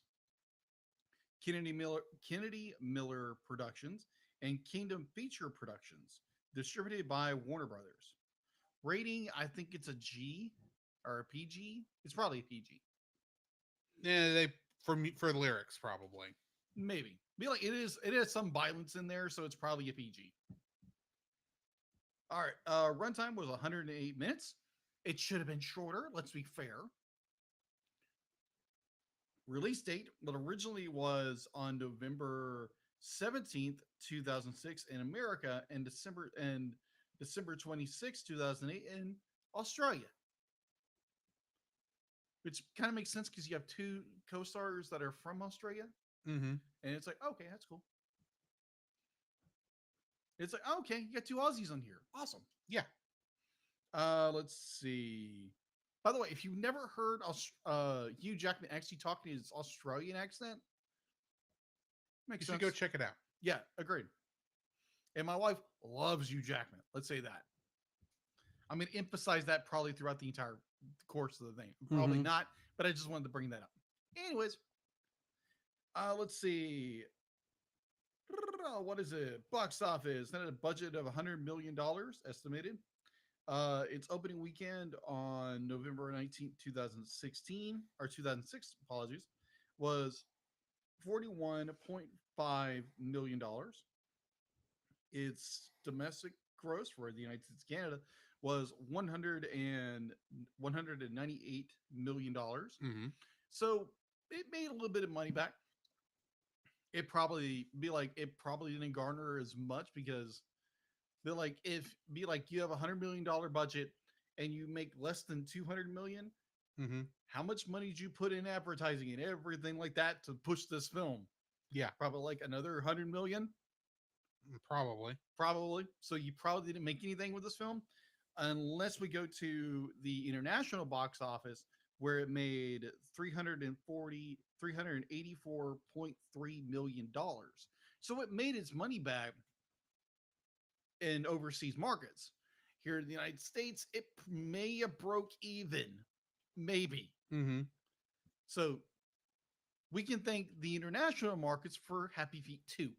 Because if it was only up to the domestic, this probably would have never had a sequel. Probably. Probably. All right. Home release. Happy Feet was released on home video on March 27th, 2007 in the United States in 3 formats: DVD on widescreen and Pan-O-Scan edition, Blu-ray, and HD DVD compact. Back in the day, This is during the format war. during back the former wars of DVDs and Blu-rays. And if I remember correctly, that Blu-ray probably came not at the same time as the HD DVD. Mhm. It was probably a gap of maybe a year, because Maybe. I think Warner Brothers was HD DVD was They- the HD DVD camp, They were. and they had to eventually switch to Blu-ray when they weren't selling HD DVDs. No. Fun fact: the youth minister I used to work with way back in the day, a lifetime ago, Mm-hmm. him and his family decided to go with HD DVDs, and I think within a year they were selling everything. It's like, because yay, they weren't that good. Let's be honest. Well, they were okay, yeah, but Blu-ray, you had the advantage that Blu-ray had the advantage that it sounded like state of the art, while HD DVD sounded like it's like what you had, but we tweaked it a little. mm-hmm. It's a slight. One's upgrade. newer and one's shiny and new. One is polished. A Granted- slight upgrade. Granted, you actually look at the technologies behind it. Hey, Mhm. the technology behind HD DVD and Blu-ray are very similar, Mm-hmm. and literally HD DVD was built from the ground up. It is not using. It is not just a tweak of the DVD technology. Mm. And there's obviously some shared stuff there because it's Right. both optical discs. But yeah, Right. they're both using blue lasers. Well, thank you, Drew, for that very insightful. I watch too much YouTube. I can see that. I can see that. Nerd. What am I saying? Be like, What? I'm a nerd too. What? What? Be like, did you I'm- not I'm- realize you're a nerd? Like with- Quoting something. Same thing you were quoting. I just went to Gohan. Oh, Because at the end of all things, after Piccolo would go, nerd! You go, what? Moving on. oh my gosh, a bridge. A bridge. That's a bridge, right? It's a bridge. I thought It wasn't in the I was original. about to say. Gohan could dodge in the Gohan? original. Gokon? Gohan, yes. Gokon. Gohan could dodge in the Who did you original. fuse with? Don't ask me. Just let's. Okay, Move around along. dig-a-doom. You know, in when in the Boo saga, Yes. when Goku comes back thinking, okay, I'll merge with Gohan, so that because he didn't know Gohan had been eaten by Boo. Yeah. That's what I figured that merge would be Gokhan. That makes sense. I don't know what it would look like, but and I don't want to know, Oh, there's probably fan art about this all the time. considering I've seen far worse fan art. Yeah. Don't go look that up, please. Just saying, for your own safety and sanity. Anyways, That being said, I need to find Super Saiyan 3 Nappa because I want to know what a bald Super Saiyan looks like. I just imagine he just that beard just goes whoosh. yes, I can And- see that too. I'm marking this because I'm going to delete it. Did you see the art I put in Facebook Messenger the other day of Goku meeting Rapunzel Oh, I think. with their magic hair? Oh, yes. Yes. yes. Okay. It's like, oh, cool, it's blood too. Anyway, Or it's golden too. Either or. Back to the show. All right. So overall, Happy Feet was the third. That's one I forgot. It's the third. It was the third best-selling film in 2007, with 12.2 million units sold, earning a revenue of $196.9 million. what was number 2? I don't know. I had to look it up. Okay. Mm-hmm. Yeah, I guarantee he's probably going to look it up because it's Now I'm curious. Yeah. What killed the Dodgin? The Ice Age.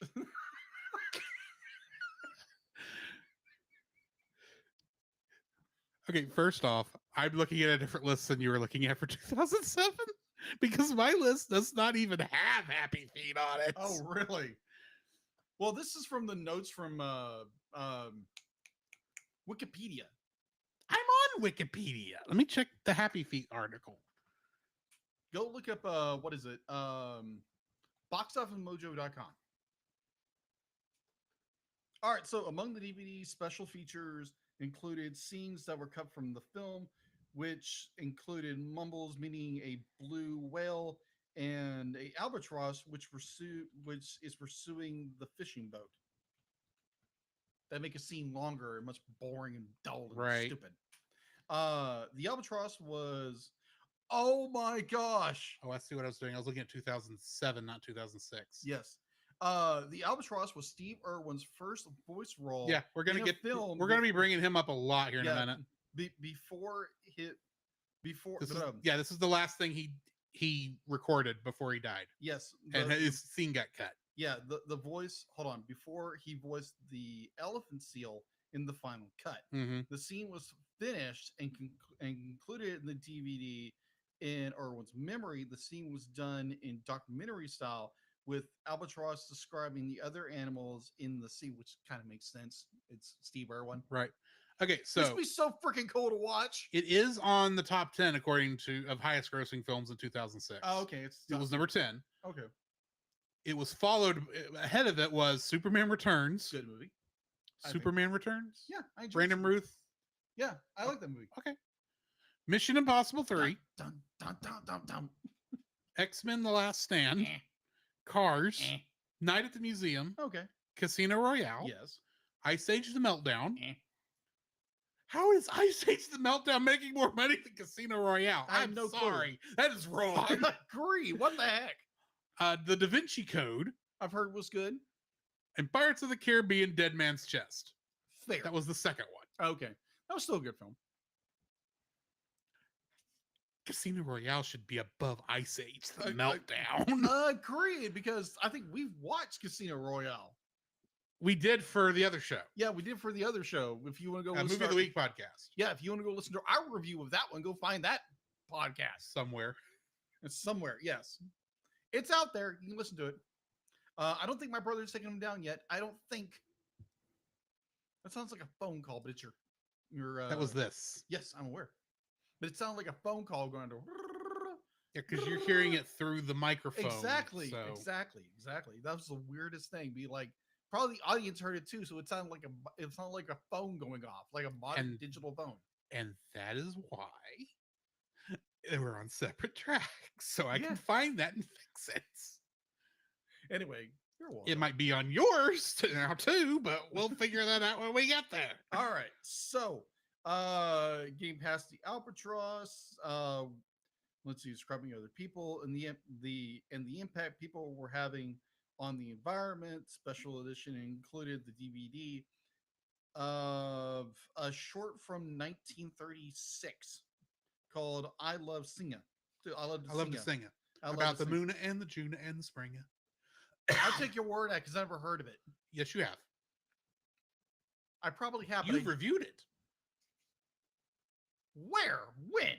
Remember when we did those Looney Virus shorts? Okay. That was one of them. Oh. The owl. Oh. I love to sing it. About the moon and Oh the my Juna gosh. and the Springa. I Yeah. like to sing it. About an eye of blue and a T for I probably reviewed 200 films by this love to point. sing. I watched this short a lot as a kid.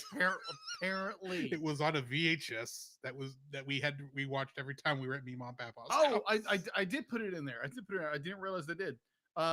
Yearly ranking, like Drew said, it was the number 7. How? It was popular. What is popular is not always good. Popular. I want to be I'm popular. not talking about that song. Are you gonna be popular? Do I look green to you? No, you're not wearing pink either. Neither are you. Okay, good. Actually, I am wearing green. Yes, you are wearing green. Okay, I want to be alpha. But you're not pink. Yes, thankfully. I don't know. And not this Nope. green doesn't count. Nope, this is red.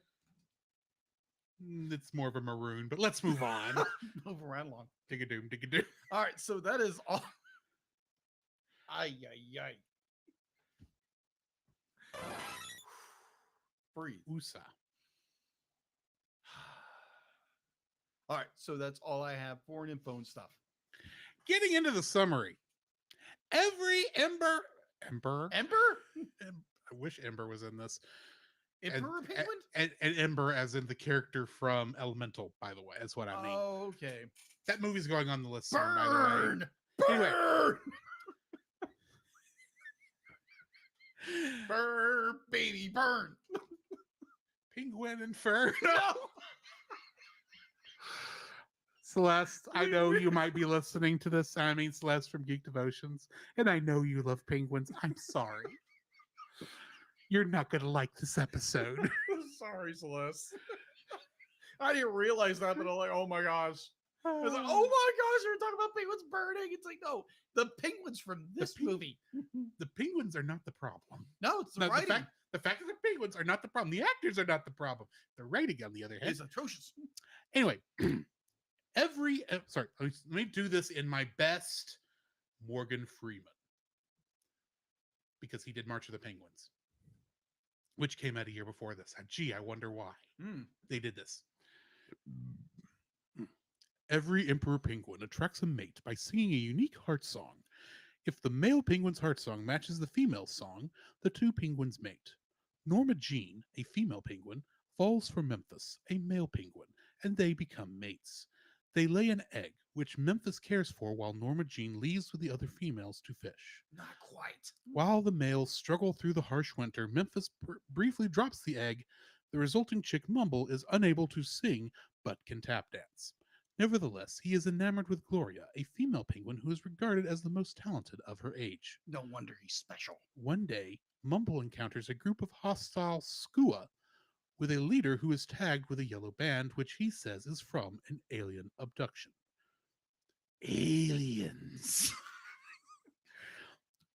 Mumble narrowly escapes the hungry birds by falling into a crevice. Now a young adult, Mumble is frequently ridiculed by the elders and their leader Noah. After escaping from a leopard seal attack, Mumble befriends 5 Adelie penguins named Ramon, Nestor, Lombardo, Ronaldo, and Raul, known collectively as the Amigos, who embrace Mumble's dance moves and assimilate him into their group. After seeing a hidden human excavator in an avalanche, they opt to ask Lovelace, a rockhopper penguin, about its origin. Lovelace has the plastic rings of a six-pack entangled around his neck, saying that they have been bestowed upon him by mystic beings. For the Emperor Penguins, it is mating season, and Gloria is the center of attention. The Amigos unsuccessfully attempt to help Mumble win her affection by having Ramon sing a Spanish version of My Way behind Mumble, with the latter lip-syncing. After Mumble desperately begins tap dancing in sync with the song, she falls for him, and the youthful penguins join in for her singing and dancing to Boogie Wonderland.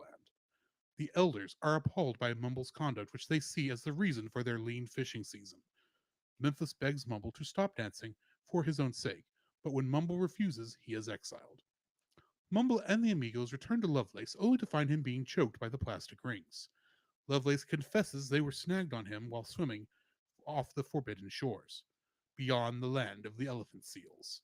Not long into their journey, Gloria encounters them, wishing to become Mumble's mate. Fearing for her safety, he ridicules Gloria, driving her away. At the forbidden shore, Mumble, Lovelace, and the Amigos are attacked by 2 orcas, during which Lovelace gets free, from the plastic rings. After escaping, they find a fishing boat. Mumble exhaustedly pursues it alone, eventually washing up on the shore of Florida, where he is rescued and kept at SeaWorld with Magellanic penguins. After a long and secluded confinement, in addition to fruitlessly trying to communicate with the humans, he nearly succumbs to madness. When a girl attempts to interact with Mumble by tapping the glass, he starts dancing, which attracts a large crowd. He is released back into the wild with a tracking device attached to his back. He returns to his colony and challenges the will of the elders. Memphis reconciles with him just as a research team arrives, verifying Mumble's statements of aliens existing. The entire colony engages in dance in front of the research team, whose expedition footage prompts a worldwide debate, which eventually leads to the banning of all Antarctic overfishing, satisfying both the Emperor Penguins and the Amigos. Okay, I have to say this. When you were talking about the Amigos, the symbol to me, like it's like they're the Borg. The Amigos are the Borg. I don't let's see if I can do a Spanish. Do it. Okay. We are the Borg. Resistance. This is not a good Spanish accent. I'm trying to do Ricardo Montalban, and it's not working. Now I've gone Russian, which is even worse. Let's just move on, shall we? Yes. Oh my god. Getting into the trivia for this movie. Initially, Prince, or I think more accurately, the artist formerly known as Prince, refused to allow the use of his song Kiss for the film. However, after seeing footage of the film, he not only changed his mind and allowed the song to be used, but also wrote an additional original song for the film to be used in the closing credits. Oh. Yeah. Okay. Interesting. Brittany Murphy, Hugh Jackman, Robin Williams, and Nicole Kidman all did their own singing. Of course. The Song of the Heart is the final original song that Prince created for the movie. The song won him his only Golden Globe Award, and he received a Grammy nomination for it as well. It was in the credits. Yeah, I paid his regrets. This film is dedicated to Steve Irwin, as this was his last film before being killed by a stingray. Mm-hmm. Norma Jean and Memphis are obviously named for Marilyn Monroe, who was born Norma Jean Mortensen, Mm-hmm. and Elvis Presley, who lived in Memphis, Tennessee. Mm-hmm. Their voices and mannerisms are imitations. Yes, they are. When Memphis is singing Kiss, he stops when the helicopter arrives. He tells his son Mumble, "I think you better dance now." This line is actually part of the song Kiss in the version by Tom Jones. The zoo in which Mumble finds himself is actually the penguin exhibit at SeaWorld, San Diego, California. Really? So he's picked up in Florida and transported to California after he swam the length of South America. Through the Panama Canal, showed up on No. He got to Florida, so he probably was in an airplane for a bit.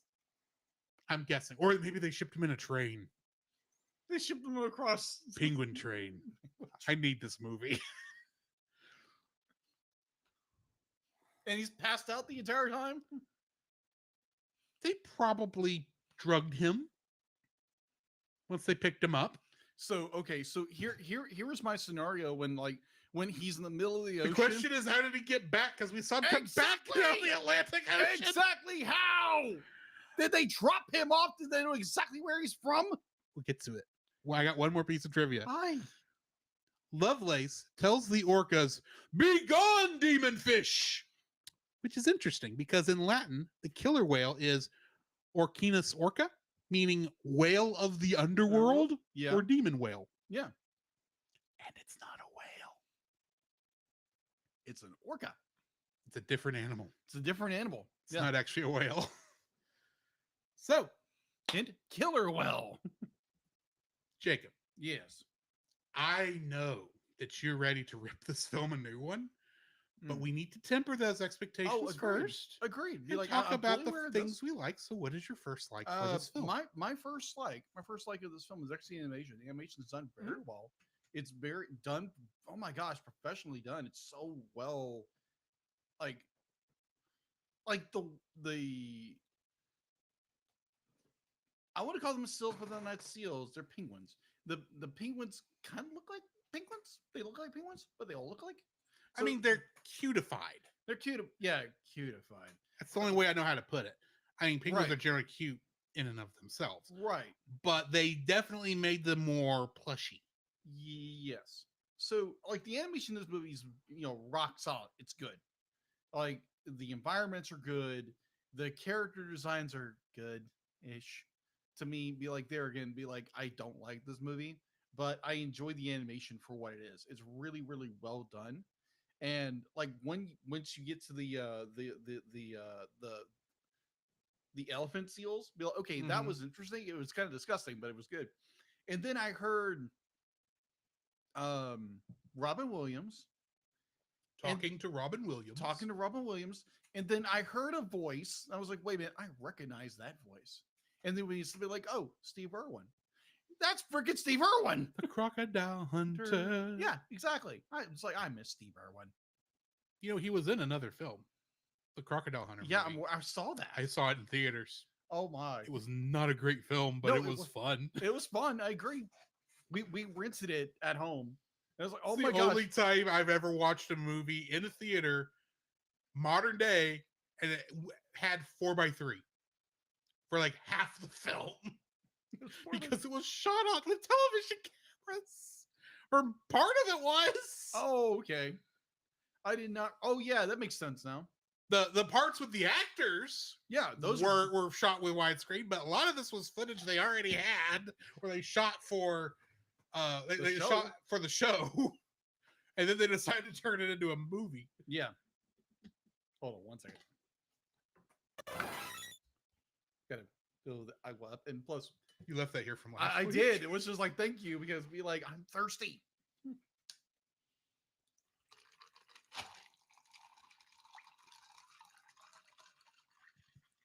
I'm so, So- glad I used the restroom before. Yes, I did not realize. I didn't even think of that. But so here's a question to our audience. So when you drink water or something like a soda or whatever, do you like ice in it, or you just like it just solid cold water, cold soda, whatever? There is nothing more refreshing to me, I am being honest about this, than ice cold ice water. Okay. Yes. That doesn't mean I don't like other things. Obviously, I am drinking a Dr. Pepper over here. Fair. Fair. And most of the time, I do like it to stay chilled if I can keep the ice Mm-hmm. from melting. Oh yeah. Yeah. So Or I will drink very fast, and then I was like, I didn't really need, that big a thing Mhm. at that point. Yeah, so be like I started realizing this like earlier this week. It never dawned on me because my dad be like, who is still living, Mhm. mind you, doing this recording. Yes, Bobo, as opposed to lukewarm ice water. Yes, That's what was in the Tauntaun. I'm done. I'm done. I'm done. Oh my gosh. In the Tauntaun? It was lukewarm. Oh jeez. That just got more layered in my head. Oh my gosh. Ah! Artsy, I apologize to only you. Oh my gosh. Ow. That hurt in my head. I didn't mean to knock you off that bad. No, you knocked me into a tauntaun.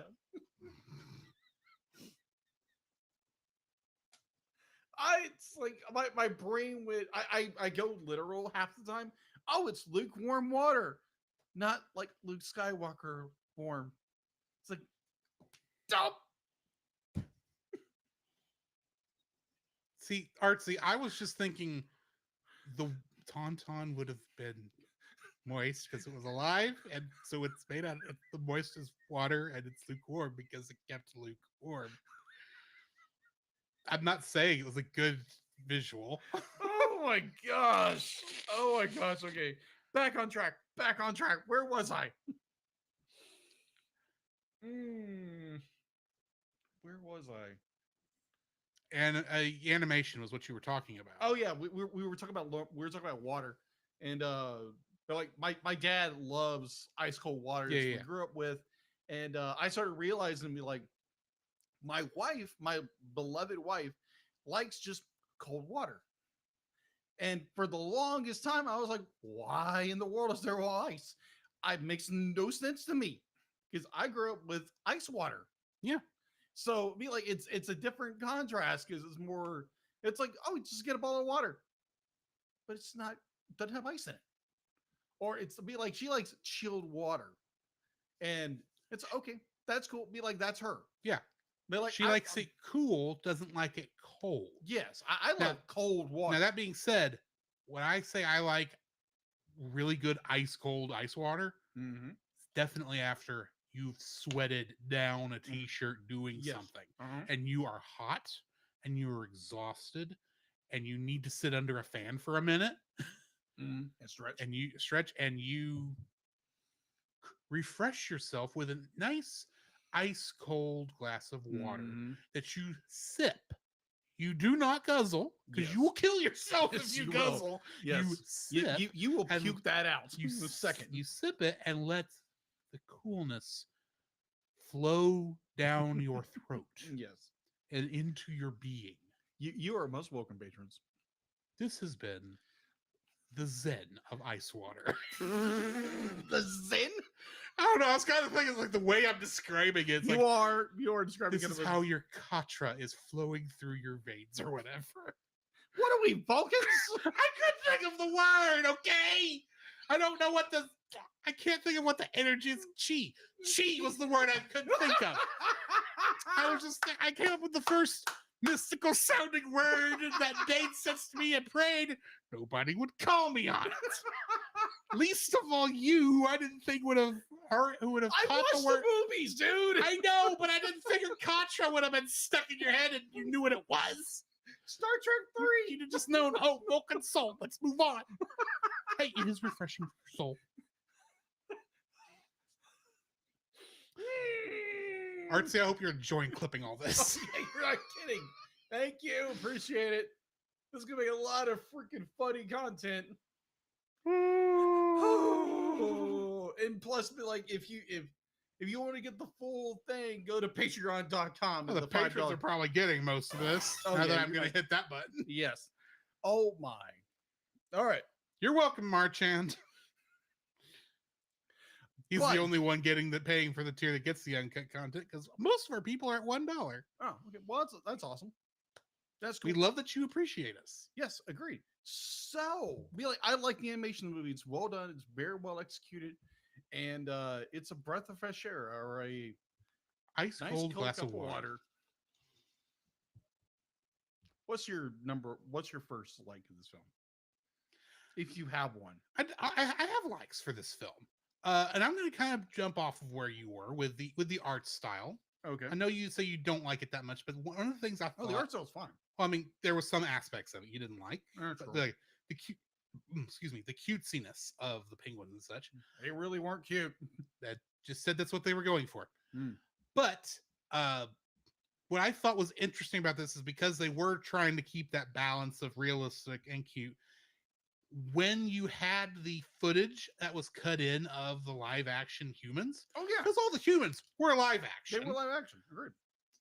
it fits. They're like it's a very good merging. Like when we first finally see the humans behind in the San Diego SeaWorld Mhm. Aquarium, I like that. It was good. that was a very good like reveal, and it's jarring. While it is jarring to suddenly after you've been watching, these animated penguins and sea life, to all of a sudden see a human being that is acting and live and moving like a real human being is, because they are live action human beings.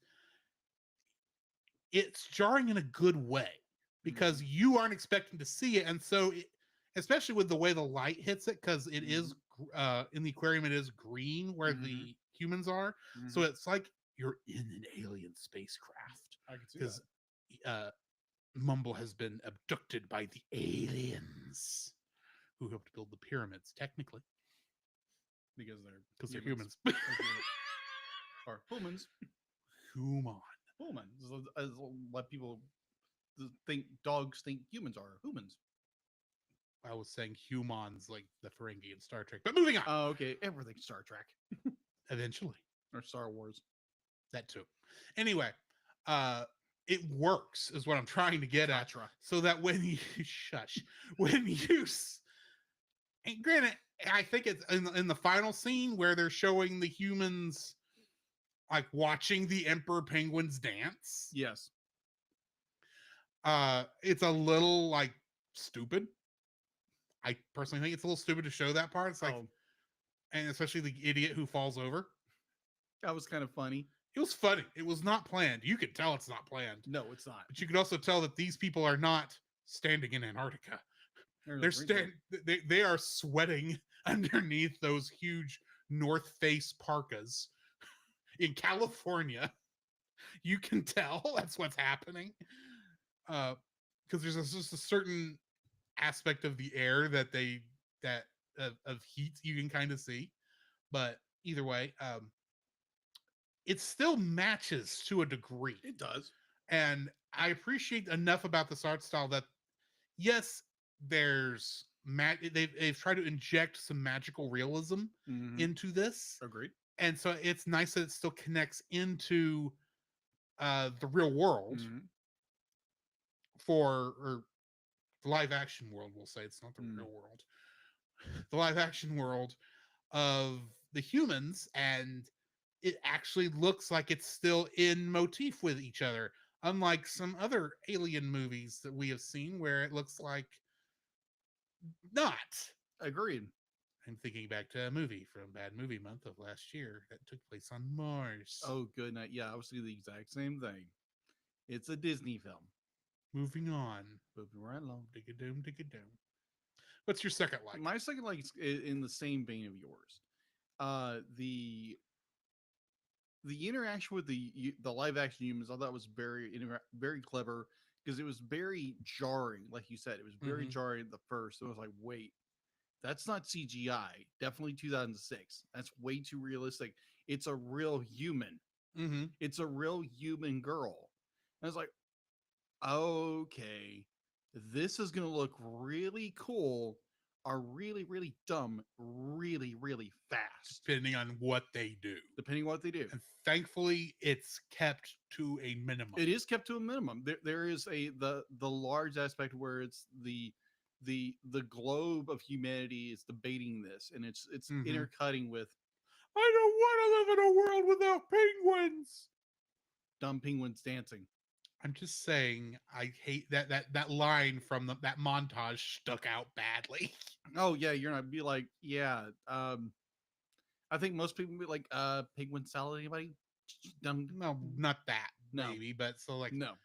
oh, I guarantee there were some people would be like, if you were to go some extremist view, it's like, yeah, we should Yeah. take care of the penguins, be no problem.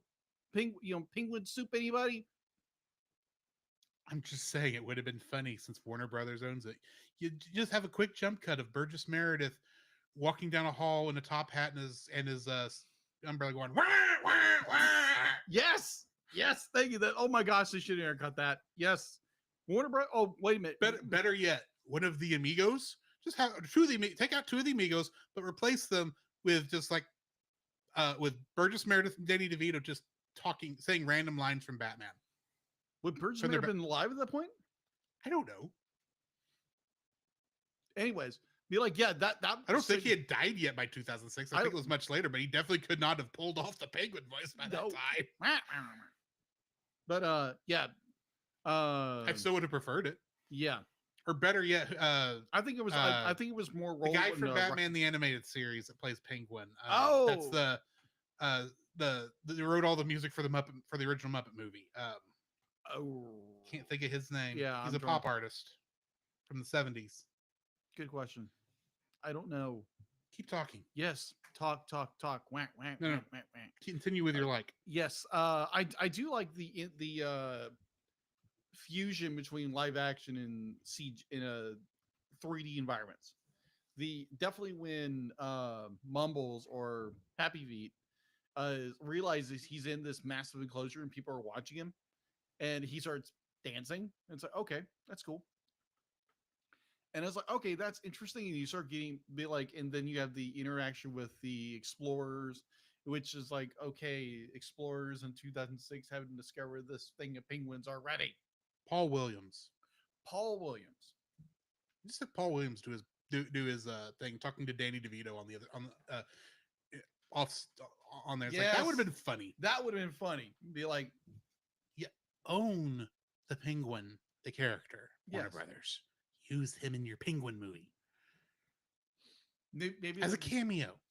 The only problem is that because yes, they own the character, but they still have to get permission from Warner Brothers, or from wait a minute, Warner Brothers or DC. I'm sorry, DC Comics. Right, but it's like Warner Brothers, the head company says, we're doing this, DC, and they say, okay.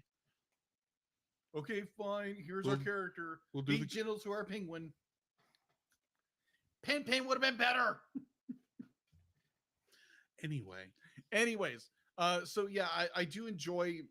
That's my second like because I didn't write that one down. So yeah, the human penguin interaction. I was like, oh wow, this is really really good. Definitely for 2006 because I was thinking, oh my gosh, we're gonna get these horribly ugly human beings. I was like, okay, maybe they put some kind of filter on it to make it look better. mhm. And I was like, wait a minute, these are actually human beings being shot live, inserted into this animated movie. And it's okay, that's clever. I enjoyed that aspect of it, except for like one or two parts where they do this 360 shot around the enclosure, and you can see where they didn't quite line it up where humans seem like they're in the phantom zone. Mhm. Like they're just doing this number. Yeah. Where's General Zod? Kneel before Mumble.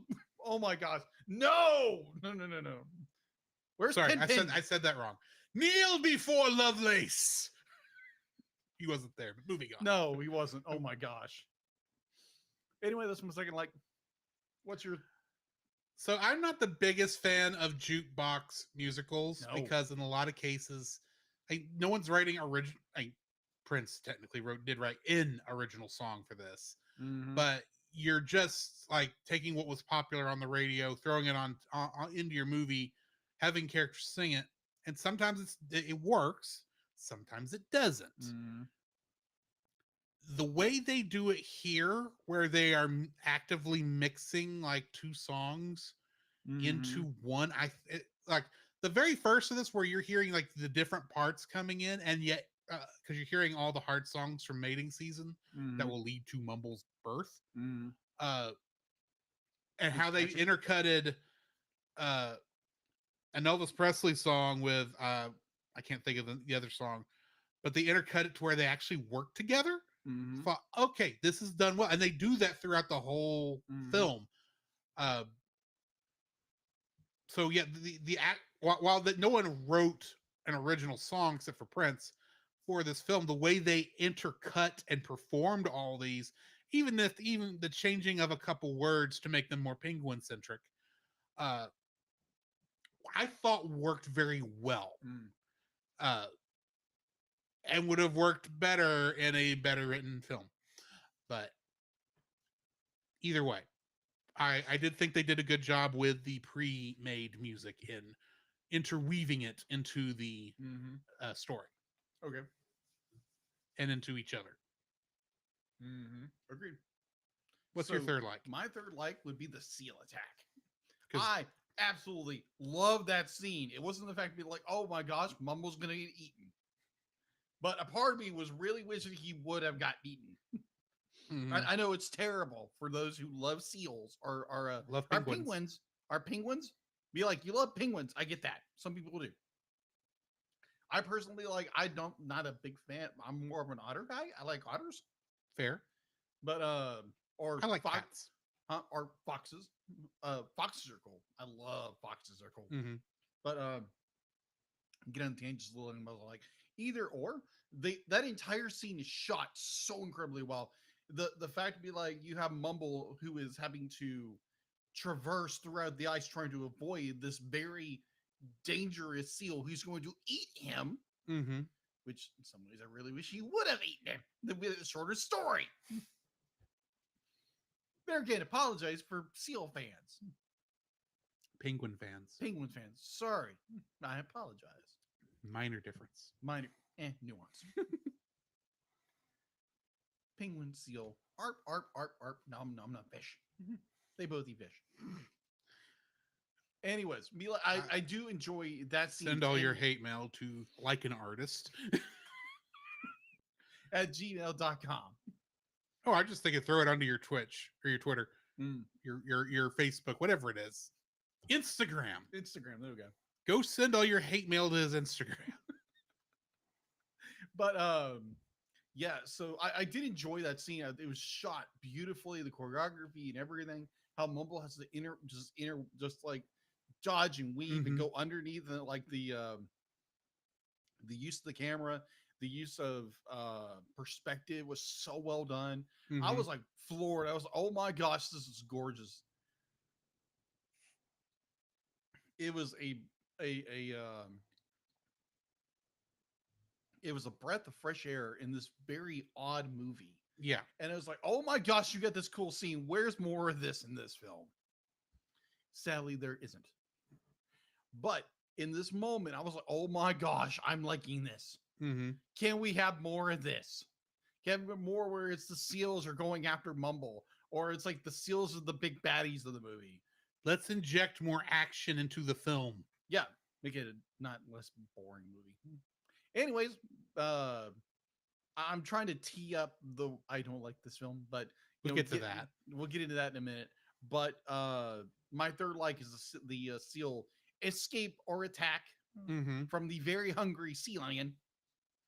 And I was like, okay, cool. And when he gets on the ice, he meets the very annoying little penguins.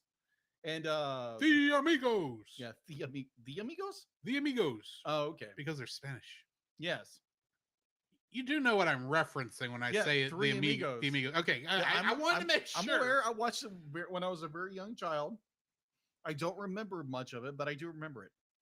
Have you seen Magnificent Seven or Seven Samurai or No. anything like that? No. Where a group of people try to save a town Yeah. because the town itself can't save themselves. Yes.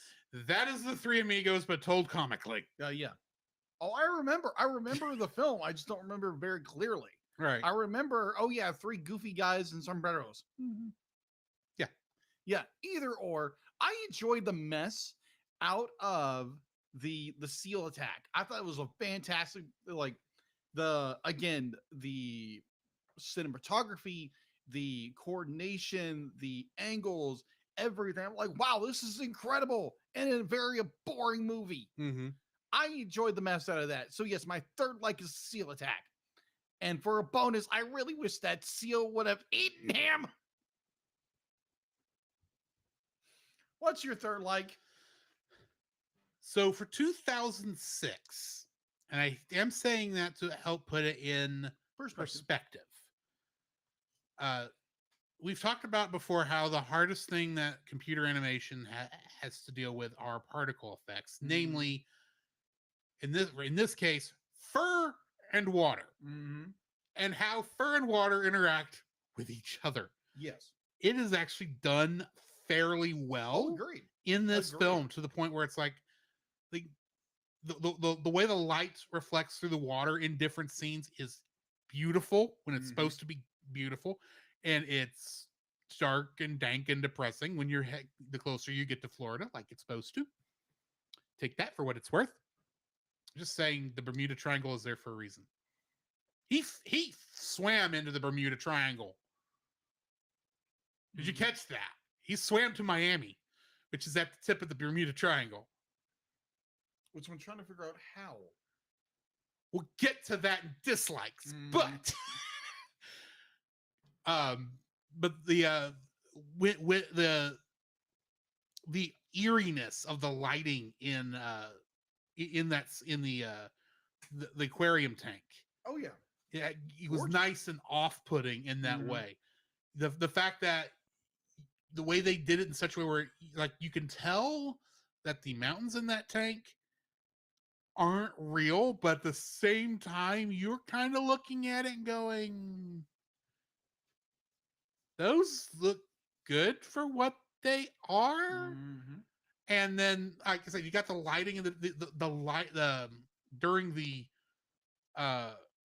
freeze scene when Memphis is trying to keep Mumble's egg warm, and you have the spirit of the great Gwen rising up out of the men trying to protect their eggs, and then Memphis not Gwen Stacy, is it? singing for Norma Jean and completely destroying everything, because you got to put some masculine Yes. guilt in this film, Mhm. so that Daddy Penguin can feel bad because he feels like he's hurt his younger son and didn't support him, because why would he support him?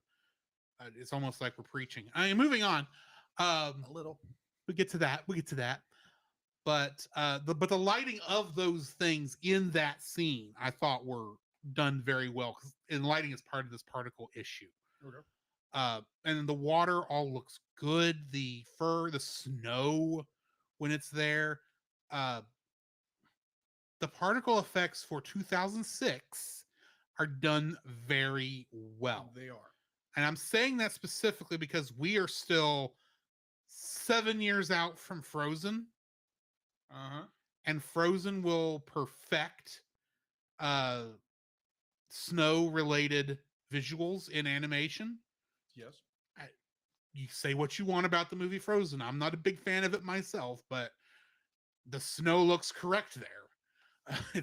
They went to a lot of trouble to make it work right. Mhm. This is almost a match for it 7 or 8 years earlier. Oh, fair. So I appreciate that. Now, granted, there are some other spots later on when they're not putting as much work into trying to keep because there's not as much snow and particle effects on there that make you go, that looks jank. You could have done a little bit better work there. At the same time, this movie is so boring. I'm looking at my phone. Anyway, the particle effects, Okay. I think, are done for the most part fairly well I in this agree. film, especially for 2006. Agreed. So now the moment we've both been waiting for. Rentmaster activate. We might as well just play this once and use it for all the dislikes. Exactly. Rentmaster activated. This audio clip owned by Nate Marchand of Monster Island Film Vault. For more information, please go to monsterislandfilmvault.com. Jacob. What's your first dislike? Oh, you want me to go I first. want you to go first. My first dislike. Just look slow intro. The preachiness Oh, of my god. this film. Ladies and gentlemen, I understand. And I want to make my stance on this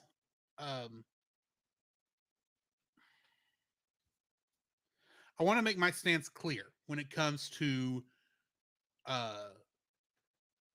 our care of this planet that we are on. Mhm. Okay? I want you to understand where I'm coming from before I tear this movie a new one. My problem with this movie is not the message.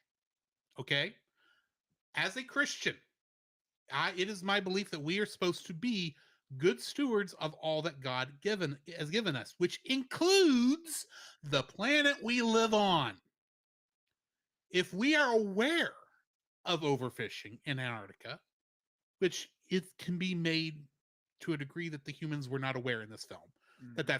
that was actually causing an issue, then we should be doing what we can to correct our mistake there, because it's not just this planet, it's everything that's living on it, because we have dominion over the planet. We have been given that by God, and we are supposed to be, taking care of it, keep and doing what we're supposed to. I'm not saying we've done a good job of this over the years. Mhm. There's a lot of things that as a culture, as a civilization, we are all guilty of. Mhm. And there is, and whether or not I believe in global warming or climate change is beside the point. We do need to be taking better care of our planet than we probably currently are, if for no other reason than so that it will last longer, no matter what the actual bad effects are. Mhm. That being said,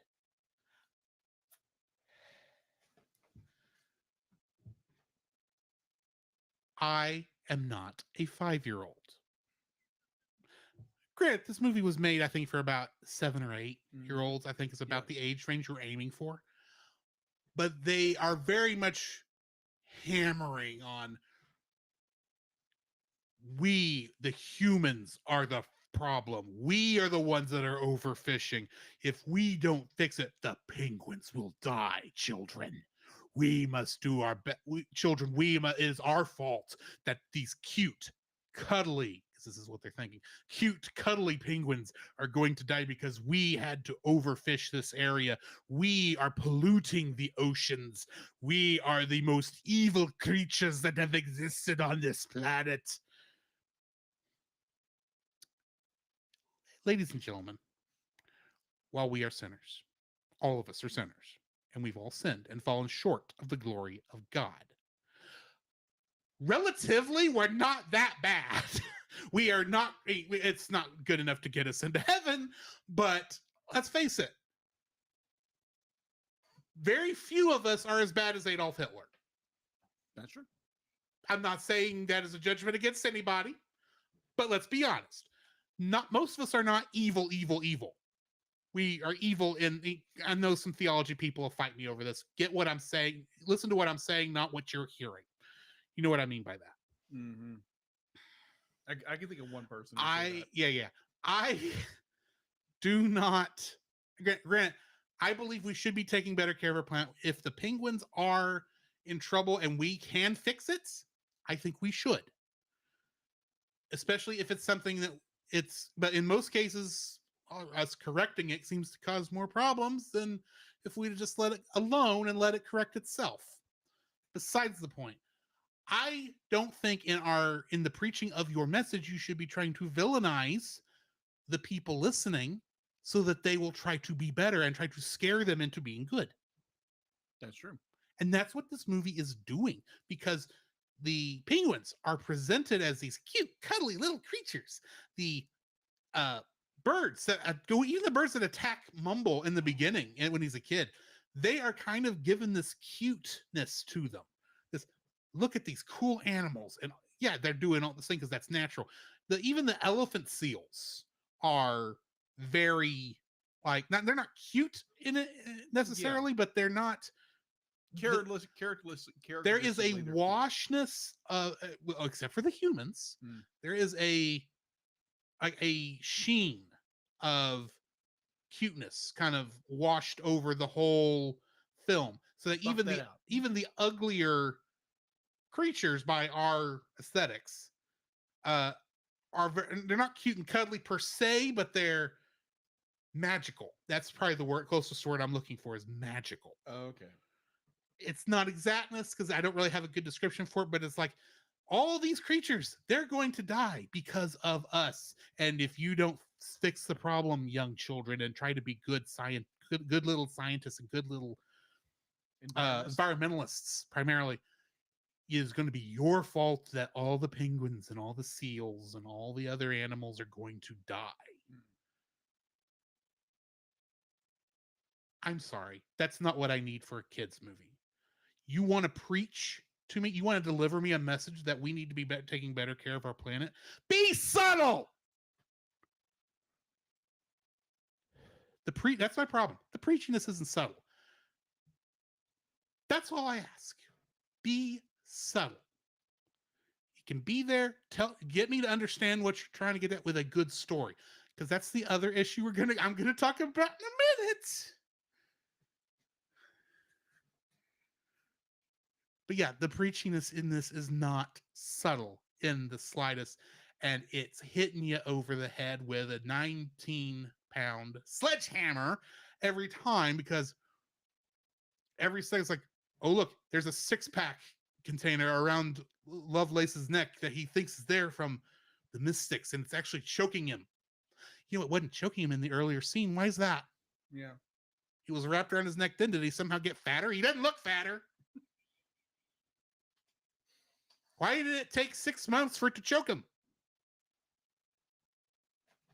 Should have choked him immediately, I would think. I could be wrong. And that could be a limitation of the animation. Good. But this is the main thing I have against this film, is that its messaging, what it's trying to get across, hits you upside the head with a mallet and says, See, this is what you're supposed to be doing to make things better. Look, and now I have it singing the song and dance number. Dee dee dee dee. What's your first dislike? So I am gonna go in the same direction as you did, but a different perspective when it comes to the over preaching of something. Mm-hmm. And I think this is more of a detriment to the film because I read on Wikipedia there was a small section of Christians who didn't like this film, and I was wondering why. And it hit me.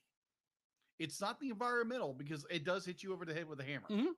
And I see where they're going with it. I'd be like, okay, maybe tone it back a little bit. Be like Drew said, be like, you don't need to like beat this over the head for your young audience to make them feel bad. Be like, just teach them a good lesson. They'll learn from it and work through that. Mhm. Be like, that's how you make a generation better. You don't pound them over the head how stupid they are and how their forefathers had done something wrong. So now be like, you're responsible for everything, Mhm. kind of thing. My direction is the Penguins overzealous religious undertones. You mean the illusions that perhaps the old way of doing things are wrong? For no other reason than they are old? In some ways, yes. Because The worship of the great Gwen is wrong because you need to, if someone is born different, we have to yes. treat them as equals. Great, we should treat people as equals. Yeah, we even should- if we they're should born, treat- we even if care- they're you know, born care- different. Don't. That's Yeah, not what I'm getting exactly. at. You know, because that was one of the things to be like, I But did. there was a vilification of Oh religion. yeah, and there was a vilification of religion. There was a vilification almost of like because everybody vilified Mumbles. Mhm. Everybody Because it was different. because he was different. Nowadays in 2025, he had been celebrated by everything. But we're not here to talk about that. We're here to talk about what the film does. Oh, that's because the film was actually trying to show that Mumble was being bullied for being different. Oh yeah, he's definitely being bullied for what Because he's different. everybody thinks like, oh, it's his fault. Yeah, it's his fault. 'cause That all this is happening. It's like, I know there are people who see it that way and see this as when something is different, it's punishment from God. I know some people look oh at yeah, things some that people way. believe that. First off, Jesus spoke out against that pretty clearly. Oh yeah, agreed. So that's usually not the problem. No, it's the, not. the problem is people are scared of what they don't understand. Exactly. And so you have this overzealous religious Mhm. view of this hierarchy of penguins who think, oh, because of this mystical god or whatever, what was it, Gwen? The great Gwen. The great Gwen is going to protect us from this, and we have to be overly zealous of everything. And if something goes out of order and disrupts things, kind of like a Mumble, be like, oh, because Mumble's the reason. Mumble's Mhm. this because he creates disorder. Be like, no, because because something new comes into it, you're threatened by it. And now you have to draw people back into your zealous ways of view. And it's just like in some weird ways, be like, as a born again Christian, it's like, okay, so you're trying to tell me that my way of life, the like there again, this is an over exaggeration of No, but you everything. can see how it can be viewed that way. Yeah, it can be You viewed can that see way. you can see how someone who is not a Christian and sees Christians as weird and awkward and backwards Yeah, in their thinking agreed. would, even if they're doing it subconsciously, Mhm. are putting what their frustrations say with Christianity Mhm. into dealing with the old penguins and their revering of the great Gwen. Yeah, You can see how they could easily do that. and yeah, I agree. In some ways, it's more because Mumble comes in, he's a dancer, he's different, and that is going to threaten the order. That's going to threaten this. That is going to upset the Great Win for some reason or another because someone dances for a different. And I understand our culture is very much about be like you got to be this and this and this. Mm-hmm. And it's like it was irritating. I was like, okay, you made your point, stop it. And it'd be like I thought it'd been a great idea. It'd be like you get to the halfway point of this movie where almost to the point where the the elders see what's going on, they see the Mhm. people rejoicing in what's going on, and they would have been like, oh, I think I think we need to change our ways, because they are kind of stuck in their stuffy suits or something like that. But Mhm. no, they just kick him out because, oh my gosh, you're the reason for the fish problem, which is just brought up into the scene to make more conflict, which is like, what the crap is It- going on? Okay, admittedly, they brought up there was a They fish did- thing early on. Yeah, very early on. So, but at the same time, and we'll get to this when we get to writing, it really does feel like that was added at the last minute after they decided how they were ending this thing. yeah, so okay. And then they so- went back and rewrote a scene. Yeah, so this like overly zealous viewpoint of religion. Be like, okay, if you're trusting that this mystical lower G God kind of character is Mhm. going to bring you through the harvest, or be like, bring back the fish. And it like, and I get where the movie's coming from, but it's going with this, that religion, like old religion, it Mhm. doesn't work, because you have to trust in the science, and Yeah. be like, oh, because people will be like, because you have to embrace people who are different. Believe me, I'm different. I bark like a dog. Okay. Mhm. I don't see me like, well, religion's just bringing me down. Like, no, because my faith in Christ helps me through it some days. Okay. Yeah. So I didn't think I was going to go that far with it, but Well, I did kind of set the you did. the tone. It's like, You did set the tone. but I felt like I had to make sure people understood. I'm not against being environmentally conscious. Yeah. I am against fear tactics. Oh yeah. And being the only way you have to convince people to do something. Yeah, and this definitely is subplot. And here's the kicker. Here's the freaking kicker about this movie. It's like you have this so overzealous religious undertone the entire movie, and when Mhm. you get to your zenith of the story is where the alien humans show up in their helicopter, and then all of a sudden be like, everybody's doing the new thing of dance. Everybody's doing it. So we'll okay, get more into this in a second. yeah, but like, what the frick is going on? Be like, don't you have convictions or anything? Apparently not. Apparently not. It's like, oh, let's just go on this big dance number, which you were just like 10 minutes ago, like over. Dancing's evil. Dancing's evil. It's gonna bring you about the you know what it sounds like? We're Baptists. And we're saying dancing's not evil. No. I was just thinking, No, this sounds like leave room for the great Gwen. no. Let me finish. Let me finish. Sorry. Because I kind of grew up in a missionary Baptist church Yeah. where dancing was not allowed Yes. at all. You couldn't do any of that stuff because that was wrong. It was sinful or anything like that. So if you did anything like that, it's just no. But you could play cards, which is kind of weird. Yeah. But we're kind of arcing back to that. It's just like there again, I am not downing my old church. I love my old church. You know, like I just go to a different church now for the last 17 years. Yeah. But it's that idea that you can't do this, otherwise you are going to upset the order. You like, God is going to smite us because you're doing this. It's just like, oh my gosh. I mean, like, I think the way some people view faith, or definitely Mhm. Christianity, be like, dare say it, Islam. If you look at the extreme parts of Islam, yeah. You look at extreme parts of Christianity, yeah. Be like, some ways it's not going to look good. In other ways, it looks great. Mm-hmm.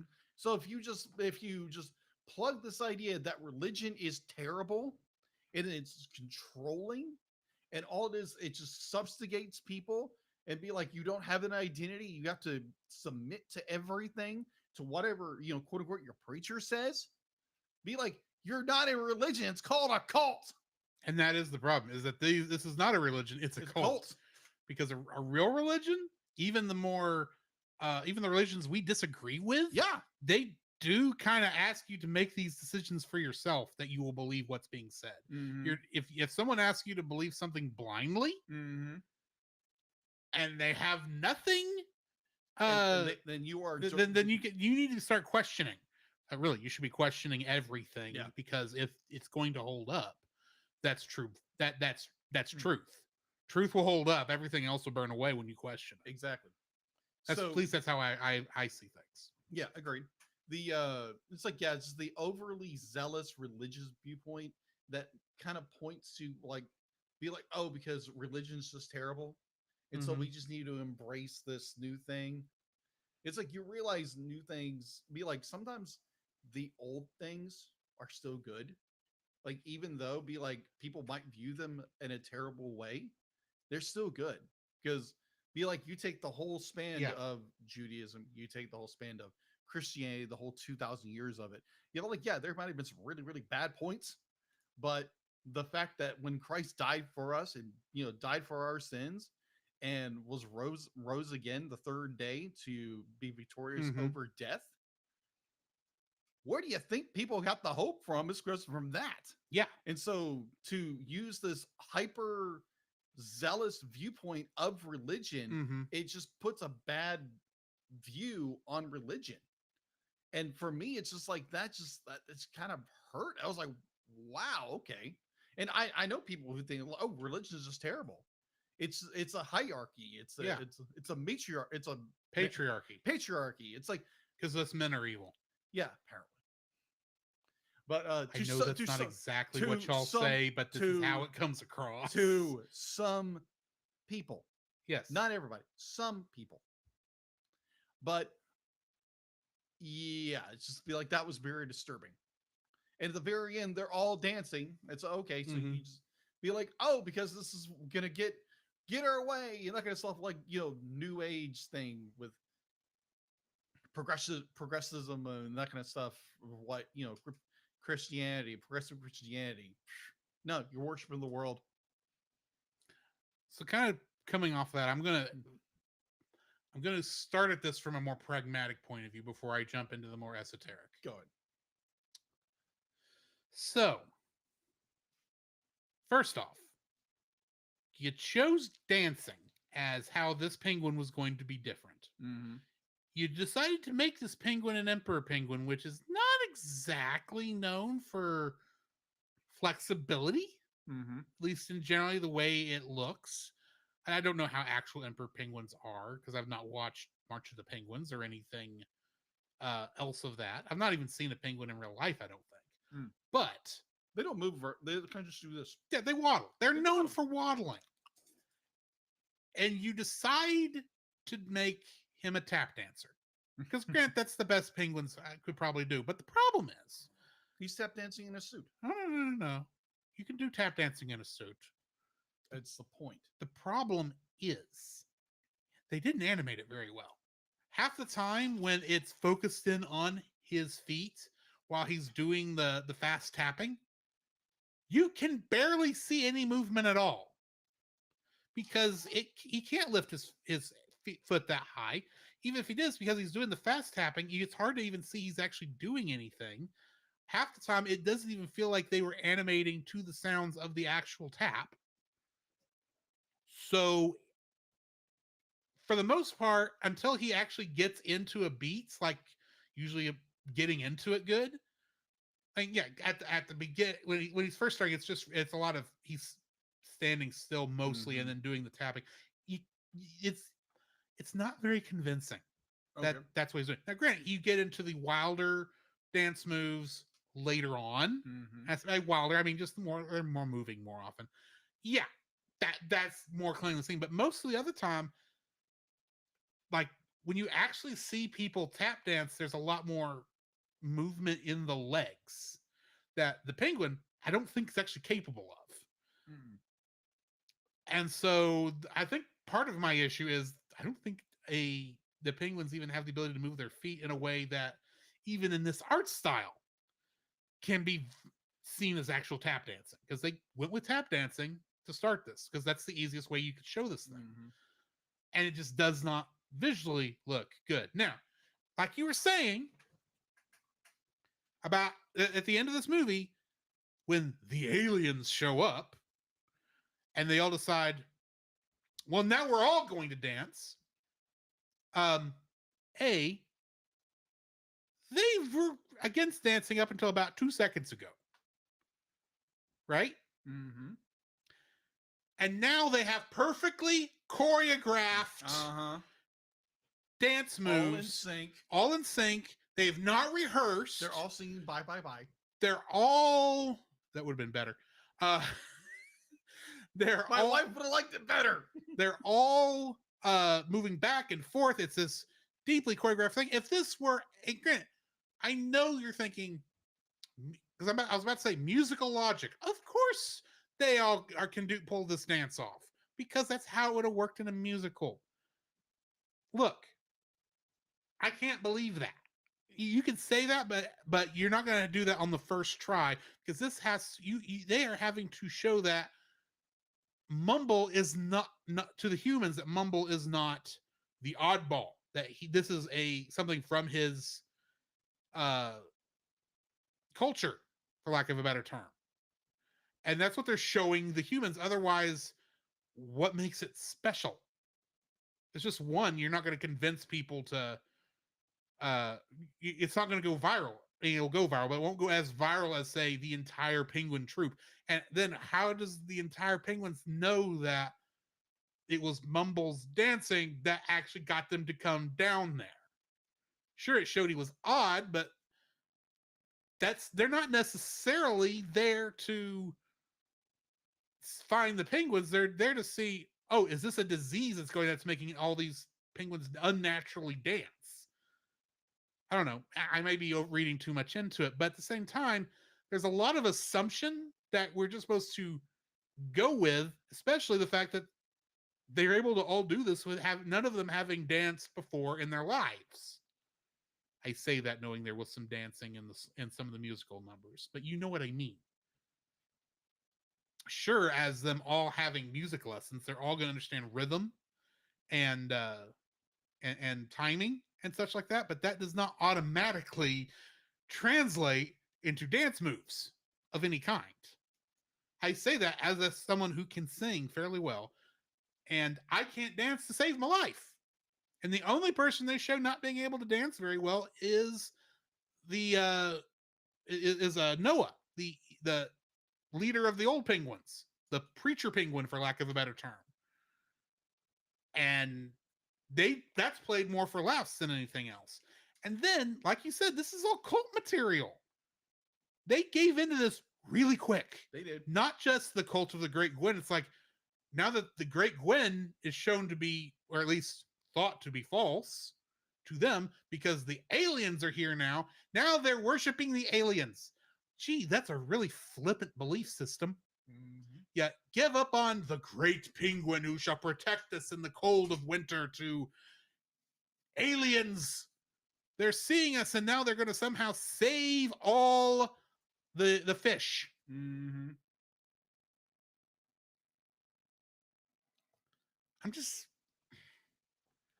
It's a lot that has to close up fast. And granted, I understand it's a musical. Mm-hmm. There's a lot of stuff that's just going to be quick at the end, because the point was Mumble's weirdness was what was going to save the day. You know what this is down to? This is a weird retelling of Rudolph the Red-Nosed Reindeer. Yeah, agreed. Except it's Mumbles the tap dancing penguin. Okay, fair. He even led a human through the cold snow to see the rest of it. I don't know. I'm stretching a little, but it's still definitely your strangeness is not good to us until it proves to be useful. Yeah. And even then, they didn't believe him until the humans showed him. It's like, oh, aliens do exist. Now we're all going to dance for them. It's a good thing we've been practicing for the past 3 weeks but pretending we're not. Mm. Oh, fun fact. From SeaWorld.org. Fun fact. Emperor penguins walk slowly and do not hop. They can't hop. If they can't hop, they can't dance. But understanding this is an animated movie, you kind of give it a little sway, but then they tried to keep the animation realistic enough that you can't see his feet move. Yeah, it's more. Yeah, Or if it's moving, it is ironically so subtle that they might as well have not have animated anything. You kind of see his foot moving a little bit, but I don't think they paid attention to too many tap dancers when they were animating him moving his feet. well, the close-up shots they did. but Sometimes, the- yeah, the- but I the- mean, a lot of the times it just doesn't look like his. Maybe I just wasn't seeing it. Mm. That's very possible. I just did not see the feet moving. A, in time when they were moving, Mm. or B, even they weren't tapping. I was Okay. not seeing any tapping. Okay, so here's a good one. So this movie kind of prides itself in being like anatomically correct. Yeah. When it comes to how penguins They were- act, and they how were not ex- how they Yeah. behave, and be like how the environment is, and- Exaggerating within the limitations of the natural. exactly. But be like, I can see your point, but be like you're so studious to like all the realistic, and then you have penguins who Then you can, have the- can barely waddle, and be like they can't even hop, and yet you're making them dance But- because you but want then to make it a here's- fun movie. But then here's the other thing. That's only true of the emperor penguins. The amigos are cartoon characters. They're not real penguins. They're real penguins. There are real penguins like that, but they're not. The thing that species of penguin does exist, Yeah. but they don't. They are just like, we're now going wild and crazy with these penguins because they're the comedic relief. Mhm. They're the ones who got to do the slapstick. Mm-hmm. The emperor penguins, no, they're the serious penguins. So we have to draw them we have to animate them anatomically correct. But we can have the other ones doing course. fast pace and yeah. Mm. I can understand taking certain I can understand liberties. liberties Yes. and adaptations. And There's- and for the most part, I think I could forgive this if it weren't for my third dislike. Okay. And that's the other thing I'm going to say. Without my first dislike is affected by my third dislike, because I think my first dislike is because of my third. Mm-hmm. The second one, yeah, if the third dislike wasn't so bad, I could let it go. So my second dislike of this film, there again, when you started on the like over preachy, it's okay. Let me Mhm. rearrange that to kind of flow into what you were talking about. So I'm going back to my first dislike, which was this is a jukebox movie. I get it. Yeah. It drove me up the freaking wall. Be like, I understand. Be like, I have heard jukebox movies that are good. Mhm. You take like any good musical. Heck, I can point to, dare I say it, High School Musical. Yeah. Does good. It's a good musical. Mhm. The story is not that great. The but story's in my decent. opinion. The It's a. We're not here to review High School Musical, No, but we're not. But it's a very paint by numbers, traditional story. traditional high school jock boy geek girl love story, Mm-hmm. but the music is decent. It's kind of like a modern West Side Story. Yeah. But the point I want to get to is they have West Side Story, High School Musical, Cats, Wicked. Yeah. Like all these other great musicals. This is a jukebox musical that drives me up the wall. It's okay. I understand they're musical penguins. I get that. Mhm. But every single 5 seconds, you have to stop and sing some stupid song. Build your story for 3 seconds, please. It This- drove me nuts. I do understand this Okay. is a jukebox musical. It's a musical. Hang on. I get it. But Hang at on. the same time, it drove me nuts. let me I'm not saying I'm trying to help you refine what the problem is here. Okay. 'Cause help I me don't refine think this. I don't think it's a jukebox musical. In reality, I think what it is there's too many dang songs. Oh, agreed. Agreed. A There's way too jukebox many singing musical songs. Agreed. is There is. a jukebox musical by definition is a musical in which all the songs that the characters randomly burst Yeah. out and into song This is overkill. are from the radio. They're Yeah. written for other purposes. They may be modified to fit the situation and the story, Fair. The problem here is every 5 seconds, if it's not a full-blown song, it's three lines of a song to make a joke. Yes. It's like, oh my gosh. Because like again, great musicals have stops where it's There character are- growth and everything. Yeah. This movie can't take a breath This except for like the first act of the third act, where there's really not a lot of music. The Mhm. entire movie, it's like they can't stop themselves from plugging some song into here. It's like, oh, can we please just stop? There's too many songs. This is the same problem that Strange Magic had. Oh, should Or not. what was that other one? Raggedy Ann and Andy. Yeah. Oh my gosh. I bear in mind when we did Raggedy Ann and Andy, a musical adventure, Mm. I put that in there because it went to fever dream Mhm. status. And I thought that would be fun to talk about. And that was not the problem with that film. The problem is there's too many There's songs. way too many songs. Like this movie has a problem with way too many songs. Mhm. I understand they're musical penguins, and that's how Right. And the they ritual communicate and they movement is talk. And, singing. and that Have is you heard a penguin sing? It's not very fun. and that is fine for a story. But here's the thing: you've got to tell your story first, Yeah. and the music has to well integrate. Mhm. Artsy Steph in the chat says perfectly, it's oversaturated. Yeah, agreed. It's way oversaturated music. That's the only reason I wasn't intending to correct you. It's just No, no, I be had like- a feeling I knew what your actual problem was Yeah. from what you described. I just wanted to make sure I was not misinterpreting. Yeah, no, be like, I think you hit it on the head. It's like Artsy said, it's way oversaturated music. Mhm.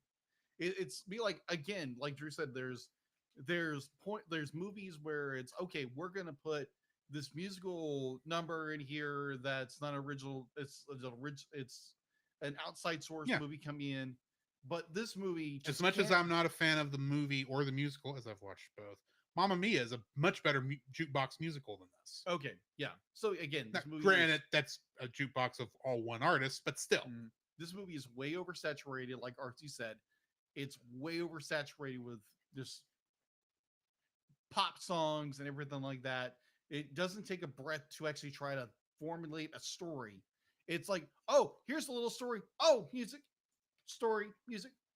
Be like barely Mew, sick. Mm-hmm. And it's like, can you slow down for 3 seconds? Because I was literally watching it like 5 seconds later, there's another random song, another random song. Can we just fast? Yeah. And the problem is not at least I'm not trying to correct you on this one. The problem is not the fact that there's a ton of songs. The problem is that most of the songs do nothing. True. Because they're feeling like, because this is basically about a musical troupe, like a Mhm. choir group is what Mhm. they're who got it has a dancer in them for some reason. Mhm. They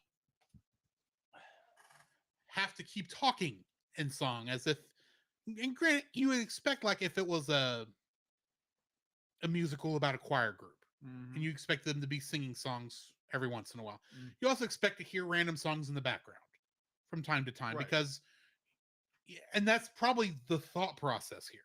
Right. The problem is we have 6 characters of note. Mhm. 4 of them are emperor penguins, Mhm.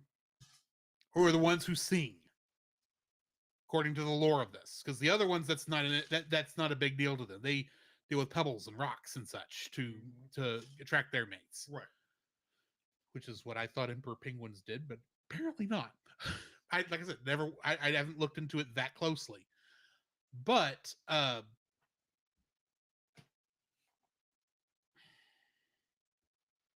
the problem is there's too much, and there's not enough people where it makes sense that there would be this much diegetically, Mhm. which I just mean like in universe. Mhm.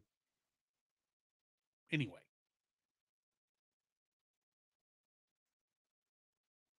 I wanted to make sure you were done with your No, second no, you're good. dislike Yeah. before I jumped into my third. No, you're good. I think you're right. I'd be like you jumped in right. I think that Artsy did make a very Mm-hmm. good point. So yes, All right. go ahead. My third dislike. The poor, pitiful writing of this film. Mm-hmm. And let me explain.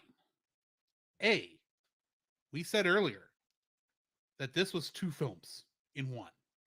And that's pretty much true because he goes on 2 heroes' journeys One, to go to where he goes out and finds the amigos, and then comes back and proves that yes, his music is his way of his heart song is odd in that it's all about really tap dancing than melody and music. And then immediately it's like, okay, you came to the part where you decided that you were happy with yourself because you're not different, and now you've got to go out and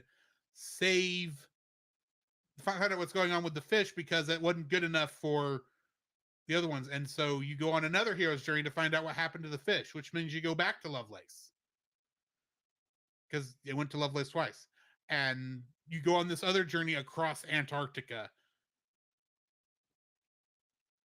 We don't need two stories. You could have found a way to interweave this better, both these two storylines. I don't know exactly how, but and then you have so many logical jumps because it takes him how long to go from the South Pole, which is where I think the Emperor Penguins are to the Forbidden Shore. How long does it take him to get there? 3 days? And then he swims to Florida, not to South America, which is more believable and I think could actually happen, or to Australia, where there are penguins. Strangely enough, there are penguins that show up on the southern parts of these continents. No, you have this penguin swim to Florida because he has the bad luck to not see, to miss every bit of land between Antarctica and Florida. And yes, he does. Every fisher, every shark, every seal, everything. And he washes up on shore. And he washes up on shore dead tired, which, fair enough. You swam to Florida from Antarctica. I'd be worn out too. I also couldn't do that. But here's the other thing. That would have been you could have made a more interesting story, him going to going from Antarctica to Florida, than him going back and forth across Antarctica. You could have done more with that. If you'd had your first half of the story, you get to the Forbidden Shore and he find out the fish are there. You introduce the idea that because he's been expelled from the colony, let's say, and the only way he can come back is if he can find out what happened to the fish, and that's his whole story from the beginning. And he across the journey comes to understand why his tap dancing is a good thing and not something to be shunned. And the first half is him getting across Antarctica, and the second half is the adventures he has swimming from there to Florida to find the aliens. That would be an interesting way to tell the story. It would be a good long adventure instead of two short adventures and a jump to Florida, half a world away, and I'm not even exaggerating with that term. And then the thing I still don't get, did they take him back to the shore of Antarctica? Did they just release him into the Atlantic Ocean and he just somehow knew how to swim back to Antarctica?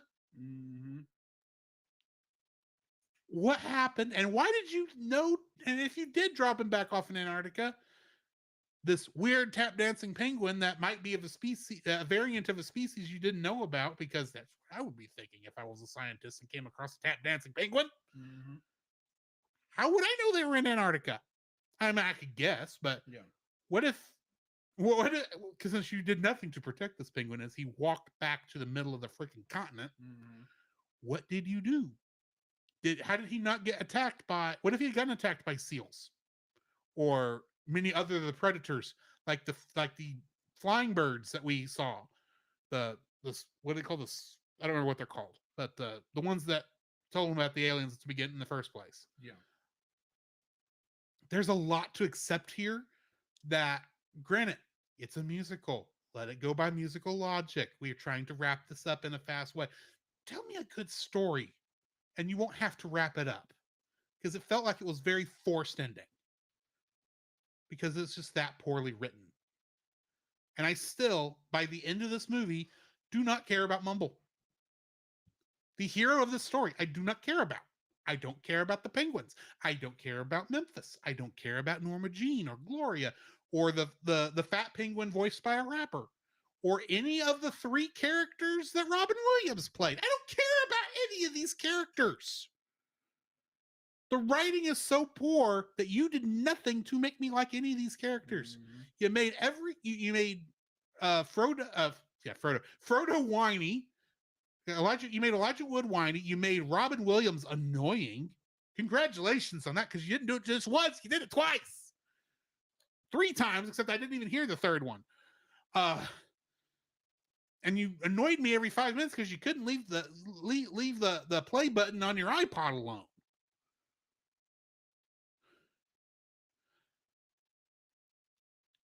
I don't know how you managed to make me not care about anything that happened in this movie. And I think that's what annoys me the most. Because there's a lot to like about this thing. There's a lot of good visual sequences, but the story is garbage. And it didn't have to be, because there's a lot of potential in it, but you didn't do anything with that potential because you were too worried about preaching your environmental message. Tell a good story, the message will preach itself. Jacob, what is your third dislike? My third dislike kind of goes in that same vein. It's a nonsensical story. To me, it's not. Be like you have the opening with, oh yeah, Mumbles, who is the unique penguin, and then he goes on this odd journey and he discovers these bunch of other penguins and this, that, and another. And it's okay. This sounds like okay, Mumbles learns a lesson, and he goes back to his village, and be like, people kind of embrace him, but the elders don't. And then it's like, be like, you have been cast out because you're this, because you have brought this upon us. So then he goes on another adventure, which makes no sense. So then you bring in, well, what's his dumb face, who's voiced by Robin Williams again? Lovelace? Yeah, Lovelace. I'm like, oh my gosh, Lovelace. Oh my gosh. Yeah, Lovelace, who doesn't even speak for most of the second part of the adventure because he's choking the whole time. Yeah, and so by the middle of that act, we have no idea what happened to Lovelace whatsoever. I don't. Oh yeah, after his line from the that's in the trailer, I'm going to tell your story, Happy Feet, long after you're gone. Lovelace is gone. Yeah, we know nothing about. Be like, we see the little penguin show up, but Lovelace is gone. We have no idea what happened to him. But this movie just it kind of just does this. It kind of just weaves. It tries to make a story out of it. It makes no sense. It's just rambling of a story. It's like you're not engaged with the characters, and where Mumbles Happy Feet goes with the third act. It's like, how in the world, like the logic they go into is he goes from Antarctica down to Florida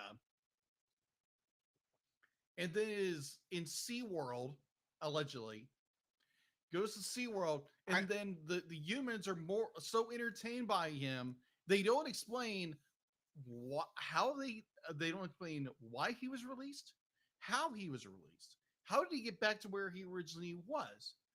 Obviously they had a tracker on him, but there's no explanation. It's just, and then you get the stupid dance montage, and people be like, oh, we got to save the penguins, and that's your movie. And oh yeah, the penguins are happy. That's it. End of story. And it's just the most bland, boring storytelling I have seen in a long time. We've seen some crappers. Let me ask you this before we go into our ratings, because I know we are dangerously close to going into ratings. Yes. Would this movie be bad enough to make it into Bad Movie Month? Because this is not this is not an entertainingly bad film. No, it's not very like most of the stuff that we put that ends up in Bad Movie Month. Yeah.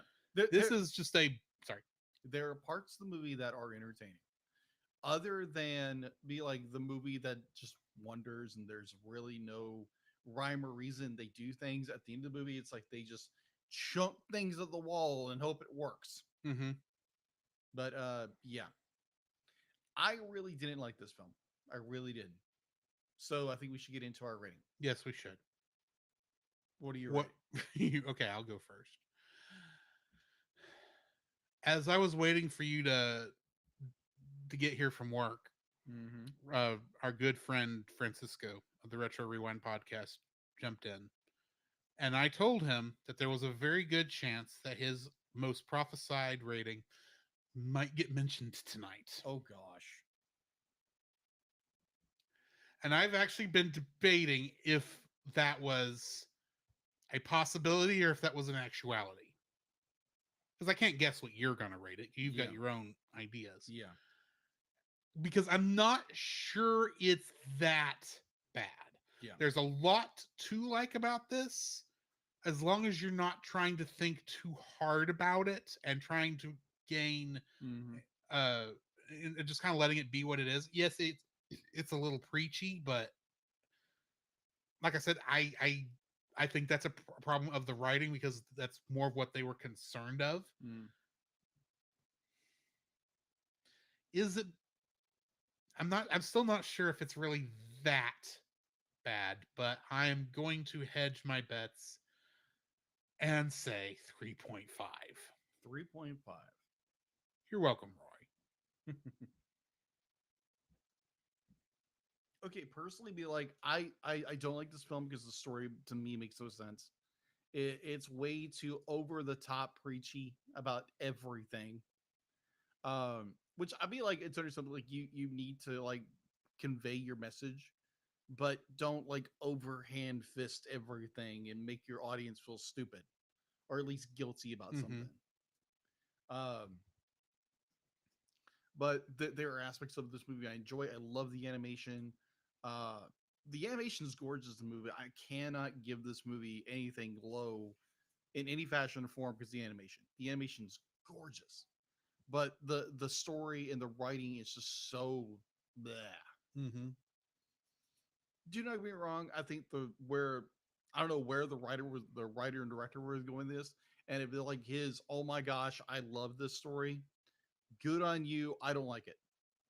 So It's just hard to believe that this was written and directed by the same man who wrote and directed the Mad Max films. Mhm. The new ones. All of them. Wait. Oh yeah, that's right. He did. Yeah. He's the guy who created Mad Max. Yes.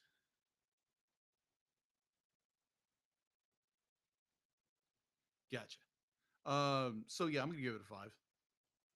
Okay. It's middle of the road. It's not gonna movie I'm gonna go see again, but I do appreciate bits and pieces of it.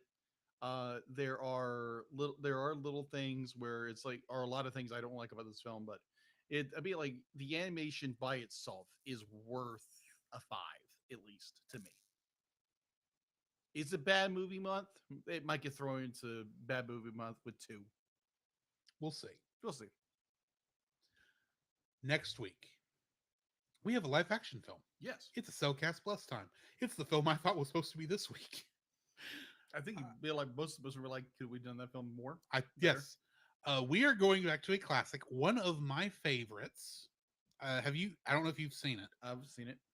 But The Man Who Shot Liberty Valance, starring John Wayne and Jimmy Stewart.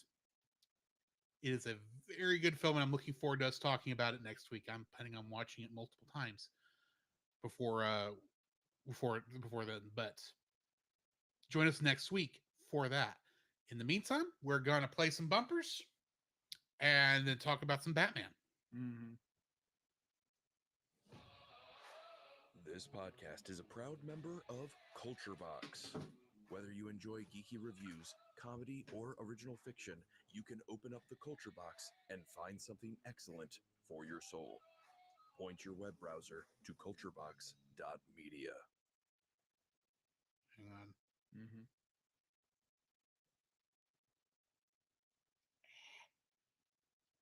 Keep hitting the wrong buttons.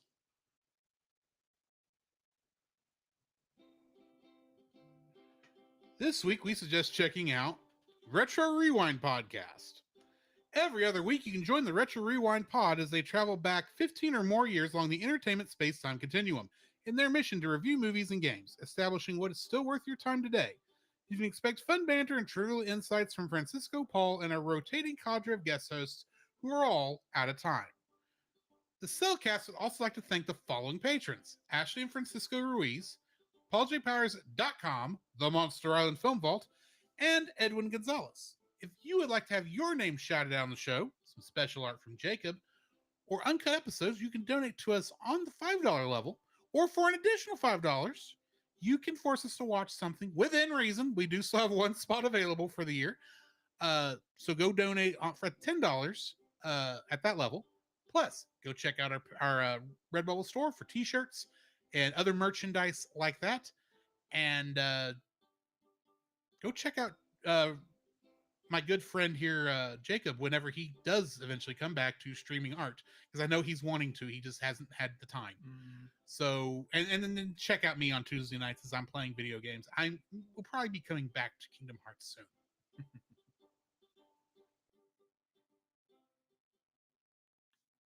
Pause. Okay. Okay. So I just got a text from my mom. Mm-hmm. My dad's back in the hospital. Oh, so you got to leave. No. We don't. We all we know is like they brought him to, well, not by ambulance. They drove him. Mm-hmm. Apparently, he is at Livingston, and apparently he's in a lot of pain. Ah. So it's more, hey, let us know. Mm-hmm. What, like, do we need to do anything, or is it more he's just in a lot of pain and they need to figure out what's going on? Right. So it was one of those, like, I read that and I was like, okay, Gotcha. because I had not got a text from my wife saying, like, hey, I think we need to go, and it's like, that kind of thing. But Well, I don't know. We can probably go through the next part real quick, but if you no, be like, it's be like, what we know now is like he's just in a lot of pain, yeah, and they are probably treating him for that. It's just more maybe like prayer or that kind of stuff. Gotcha. Definitely. All right. And Artsy Steph, right now it is tentatively planned for August is when that empty space is for. But depending on what you pick, we might place it somewhere else if it makes sense. Yeah. The But, shootist, huh? Yeah, it's another good one Yeah. with them in it. Agreed. It's I think that's the one that John Wayne actually won the Oscar for. He did. But All right. I am vengeance. I am the night. I am Batman. Batman. There is a song the good folks sing. Song the good folks sing. Moon of the Wolf, Ow. aka Jacob's episode. This is episode 43 in production order and 36 in broadcast order. It first aired November 11th, 1992. It was directed by Dick Seabass and written by Len Wein. Yeah. In this episode, Batman investigates the sudden appearance of a werewolf-like creature in Gotham City, not realizing that the monster happens to be one of Bruce Wayne's associates, Anthony Romulus, an ex-Olympic athlete champion and media spokesman. Behind the scheme is a twisted chemist, Professor Milo. New cast for this episode, we've got Harry Hamlin as Romulus, Janet May as Andrea, Peter Scolari as Hamner, Triat Williams as Milo, and Frank Welker as the werewolf. Of course. I think Frank Welker was in an earlier episode, but you might as well say, yeah, I would give his new role either way. Getting into the trivia for this episode, the newspaper photo headlined Batman foils robbery attempt that Milo holds in the hut has a caption, amateur photographer Bruce Timm takes rare photo of Batman in action. Huh. I did not notice that. Dr. Milo's hut, where Anthony Romulus returns at the end of each transformation, has a sign on it that says Seabass Construction, likely allusion to the director of the episode. This episode is an adaptation of a story from Batman Volume 1, number 255 by Len Wein and Neil Adams. I keep saying Olympic Olympics and Olympic Games in this, but it's actually the August Games that they said.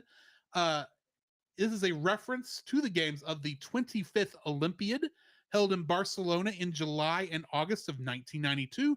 The Barcelona Olympics concluded nearly 3 months to the day before this episode aired. Makes sense. Batman repeatedly calls the werewolf by the name Harry in his human form. He is voiced by Harry Hamlin. Dr. Milo tells Romulus he has lycanthropy, as in werewolfism, although there is an ancient myth that those with lycanthropy shapeshift into wolves. The actual disease of lycanthropy is a psychological disorder in which a person has delusions of becoming a wolf. Lastly, the werewolf's name is Romulus, which is based off the mythological story of Remus and his brother Romulus, whom Rome is named after, and they were raised by a wolf. A she-wolf. A she-wolf. So, what are your thoughts on this episode? I enjoyed it. I think the idea that, or not the idea, but the story, the because you had this very similar story with Tiger. The previous episodes we reviewed, and you have Tigress. You have Tigress who is this lone kind of a he's a lone wolf character. He's a lone wolf character, and then you have this character who turns into a wolf. And both stories end with we have a conclusion to the story, but we don't have the werewolf former athlete disappears and we don't know what happens to him. Same way with Tiger. It's the exact same way. I thought that was a very interesting way to end the story, because most of the time it's the villain they get caught. Yeah, good triumphs over evil. It's like, no, just they get away, and they live the rest of their lives in isolation. I don't recall if this character comes back or not, but I didn't look that closely into it. I was looking to see if one of the other characters showed back up, but no, sorry, that was in the next one. I was looking to see if they showed back up. Anyway, sorry. Yeah. No, but I enjoyed it. I enjoyed the lycanthropy.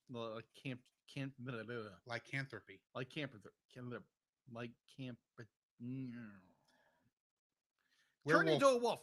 Werewolfism. Werewolfism. My tongue will not work tonight. I apologize. It's fair. It's very fair. Yeah, where the transformation. I love it because it goes back to a London, an American Werewolf in London. That same thing. I've seen clips of that. I think I saw when I was very young. I saw that, and it scared the crap out of me. I don't remember a lot of it, but I remember that. It's got that same vibe, when it comes to animation. It's done very well. It's it's the point where they started using the animation slightly different, very very slight, very very slight. So I enjoyed this episode tremendously. It was very well done, and I don't because I remember rewatching this when I got the box set, and I was like, this is a good episode. So yeah, I enjoyed it. I enjoyed this episode also. Admittedly, I joked when I saw the werewolf and thought, oh, look, it's Jacob. Just because of the whole like an artist thing and the dog barks and all that. And of course, that's all in good natured fun, as you know. Exactly. But the transformation scene of him is like so reminds me of the old werewolf man transformation scenes from back in the day. It was written very well, unlike this movie we watched earlier. Very quickly you meet these characters, you get to know them, and you don't really like Romulus, but at the same time you kind of are empathetic for the situation he's gotten himself into, because he has been blackmailed. And Milo is kind of worse than Romulus is, but but that's the point of a horror, is like, this is what happens when you have to pay for your sins, is that you meddle with things you don't understand. You meddle with stuff you don't understand. So yeah, in many ways this was just a fun story for me. Mhm. There was some nice little nuances in there, and but yeah, this was just a fun episode for me. I Okay. think I really connected more with the next one. Fair. Night of the Samurai. Yeah, well, Day of the Samurai. Day of the Samurai. I'm sorry. The other episode was the Night of the Ninja. Yes, which this is the sequel to Night of the Ninja. It is. It first aired February 23rd, 1993. Production episode 44, broadcast episode 55. And it was directed by Bruce Timm and written by Steve Perry. In this episode, Bruce Wayne is summoned back to Japan by Yoru Sensei, where he learns that Kyodai Ken has kidnapped another of Yoru's pupils, Kairi Tanaga, and is holding her hostage in exchange for a scroll that reveals the secret of an ancient deadly fighting technique. Kyodai has also pieced together that Bruce is Batman and he is determined to destroy his hated rival. The moment of truth comes during a fierce battle on the slopes of an active volcano where, through trickery, Bruce causes Kyodai to believe that the fabled technique does not work. Beaten and humiliated, the ninja allows the volcano to consume him rather than being rescued. Or do we know it consumed him? Ooh-wee-oo. Just like the previous episode, it's more, we Can don't know always if come back Kyodai is actually later. dead or not. He is a ninja. New cast for this episode. We only had one because most of this cast was from Night of the Ninja. But we had Julia Kato playing Kairi Tanaga. And I can now, granted, they don't pronounce it Kairi. It's he pronounces it more in a Japanese term. I'm pronouncing it Kairi because Kingdom Hearts. Kingdom Hearts. So here's a fun little fact. Do you know what the name Kairi means in Japanese? No. Water. It's it's connected to the element of water. Okay. That's very apropos. Yeah. The trivia for this episode, and really this is actually trivia for our Batman Beyond episode, but it's connected. Kairi Tanaga appeared in the two-parter episode The Curse of the Cobra in Batman Beyond from 1999 as an old woman appearing near her 70s. She has settled in Gotham City, continuing the dojo of Sensei Yoru, set up behind a fish stall. In this episode, Wayne sent his successor as Batman, Terry McGinnis, to her to improve his martial arts skills. She later helped Terry to end the Cobra Gang's doomsday scheme while confronting Xander, the Cobra heir, and her former student. That's a nice little callback that they did later on. Agreed. That's nice. To a character who appeared in one episode. Nice. So, I actually really enjoyed this episode, I think, more. And I think it's because of the martial artsness to it. And I've watched enough anime. I kind of understand a lot of what they're talking about here. And or at least I can kind of get into it more than I can the werewolf horror from the last episode. But this one was just so much fun. Now, I will say I had one small annoyance. So I watch a lot of my stuff when I'm with subtitles on. And for some reason on Amazon, every time they spoke in Japanese, it threw up on the screen, speaking in Japanese. The problem is the subtitles were sitting on the baked in subtitles in English and would disappear as soon as the text underneath them disappeared. So I could not understand. I had to keep turning them on and off, or I actually just left them off, just so I could read what was going on through half of this episode, since it is in Japanese. And they did translate it, so I had to find out what they were saying, and it just doesn't help when all Amazon's telling me is speaking in Japanese. It's like, I know that you're covering up the actual translation, silly thing. But that's a minor quibble.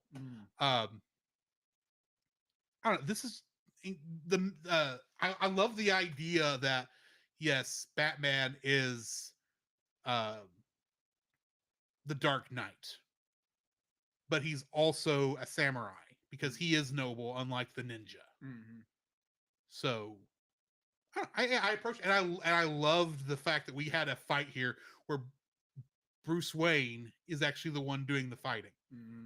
And I say it has to take off that because we don't normally see the Bruce Wayne character model do any fighting. So we actually got to see that here. I think we got to see that in Night of the Ninja too. We did. But I don't know. This was just so in its motif, I guess. For like, it just felt like I was watching a martial arts film, and that has been the advantage. The good thing about these episodes is that when it is obviously aping on a different genre of story, it actually does feel like you're watching something in that while still staying in the old Batman mythos. So, because we've like I said a couple weeks ago, we've had sci-fi, we've had horror, and we've had martial arts. The only thing I think we're really missing here is a magical girl show or Western. Except I wouldn't be surprised if we have a Western at some point. The bandit Joker's got to be rustling up some horses somewhere. Oh my gosh. Or maybe is it DC or Marvel that's got the Jonah Hex? Jonah Hex. DC. It's DC. I thought so. He could have a crossover with Jonah Hex. It wouldn't be crazy. Didn't happen until Justice League. Well, that's fair. Yeah. So I enjoyed the mess out of this episode. There again, it's Batman has his ultimate foil with a Kyodai? Kyodai. Kyodai. Or just Kyodai. Yeah, Kyodai. And who is hell bent on destroying Bruce Wayne because of their past. And he knows he's Batman because as Bruce describes in one scene with Alfred, because their fighting styles are so similar. The fighting style is supposed to be so unique between people that it's like a fingerprint. You really can't hide it. And that is such a martial arts thing. Martial arts movie thing. Yeah, overall I enjoyed it. It was just like, okay, we have this hidden treasure away, and Bruce is called to Japan, I want to say. Yeah. And he has to they don't say where in Japan it is. No. Or if they did, I think it's a fictional location. Yeah, so it's good. Be like, it's got this. They discover, like, it's like, how did you discover it? Be like, oh, because I do like the his former sensei is more. We be like, here's the map. Yeah. Here's the map because he cares about his pupil. And apparently the sensei is the last bearer of the information. And it's like, I do like those kind of things where it's passed down generation to generation. And you have the final one. He doesn't have any sons, so it's going to die with him, but he has a scroll, but he doesn't want to lose his pupil. So it's like, okay, be like, I'm going to defeat He can't you. sacrifice his pupil for that knowledge. Yeah, exactly. Which is ironic considering when the guy does find it, he barely picks it up and it crumbles nearly into dust. It's that old. But yeah, I enjoyed the last fight, or quote unquote last fight, between our main villain and Bruce Wayne Batman. The Ninja and Batman. I really enjoyed it. It's done very well. And Bruce's fake out of be like telling Kyodai that's like, oh yeah, your technique doesn't work, even though it would have if Batman, being the detective, didn't find where he was saying, found the dummy, found the practice dummy, and discovered where the point was, and was wearing body armor. Can I just say, I love how the Kyodai says, so who would have thought that would be the location? And Batman figures out it's the circle where in front of the heart. Gee, I could have guessed that. You still doesn't explain how the touch actually works. Not supposed to. And it's interesting how this technique, with it's mostly a Japanese name, ends in the word touch, which is an English word. It's like, okay. Yeah. Sorry, minor gripes. No, you're good. Yeah, it's an enjoyable episode. You get how do you pronounce his name again? Kyodai. Kyodai. You have Kyodai's alleged, he he dies in the eruption of the volcano allegedly, but it's cartoon logic. It'd be like you don't like in comic books or whatever, unless you actually see the character's body, he's not dead. And even then, Yeah, even then. because it's comics. Yeah. Nobody stays dead but Uncle Ben and Gwen Stacy. And even that. Gwen has- Stacy's back. Yeah, Gwen Stacy's back, so that's not true anymore either. They had to wait a long enough time so that it wouldn't actually cheapen her death. Mm-hmm. But I do really, really enjoy this episode. It's really well done. It does conclude from the Night of the Ninja, Mm-hmm. and it's a great episode. I highly recommend it. And yeah, if you want to watch Batman the Animated Series, it's on Max. Go watch it. Or it's on Amazon. It's on Amazon too.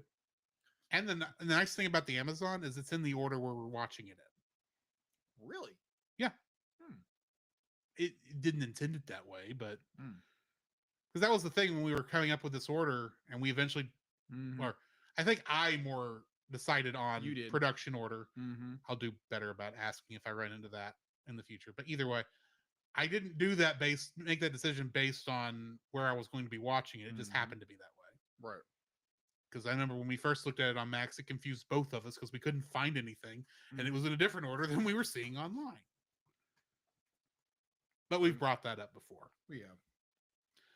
You got anything before we talk about our next episodes?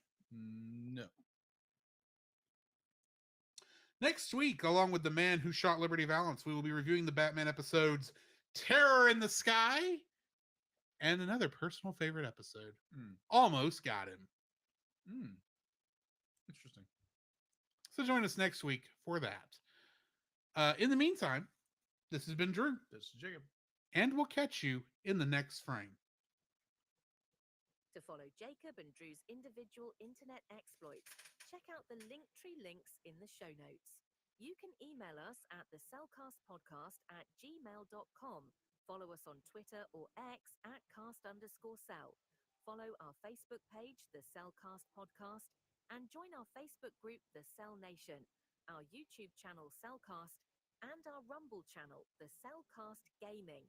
You can join us every Friday night at 7 p.m. Central for our live recordings of our episodes on Twitch, Facebook, YouTube, and Rumble.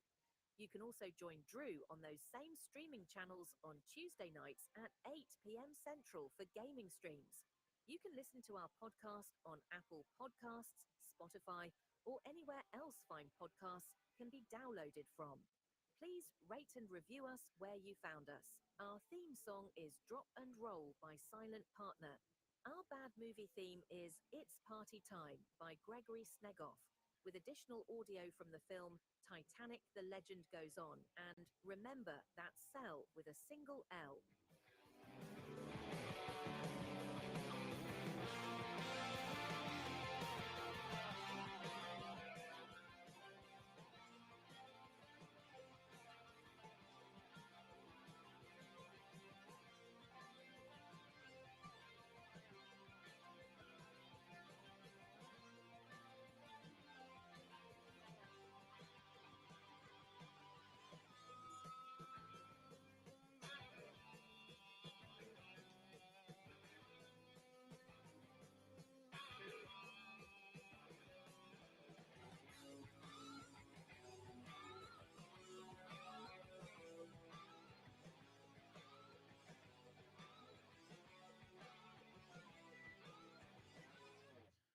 The feet may be happy, but the enjoyment is not.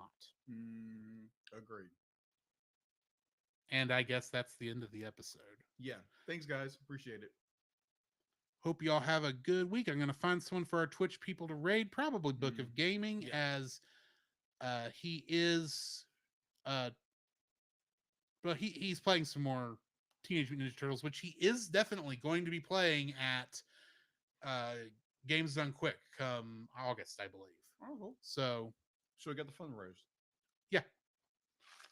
So in the meantime, guys, y'all have a great evening, and we will catch y'all next week. Appreciate it. Thank you. Oh, he's on break. Isn't that always the way? Perfect timing.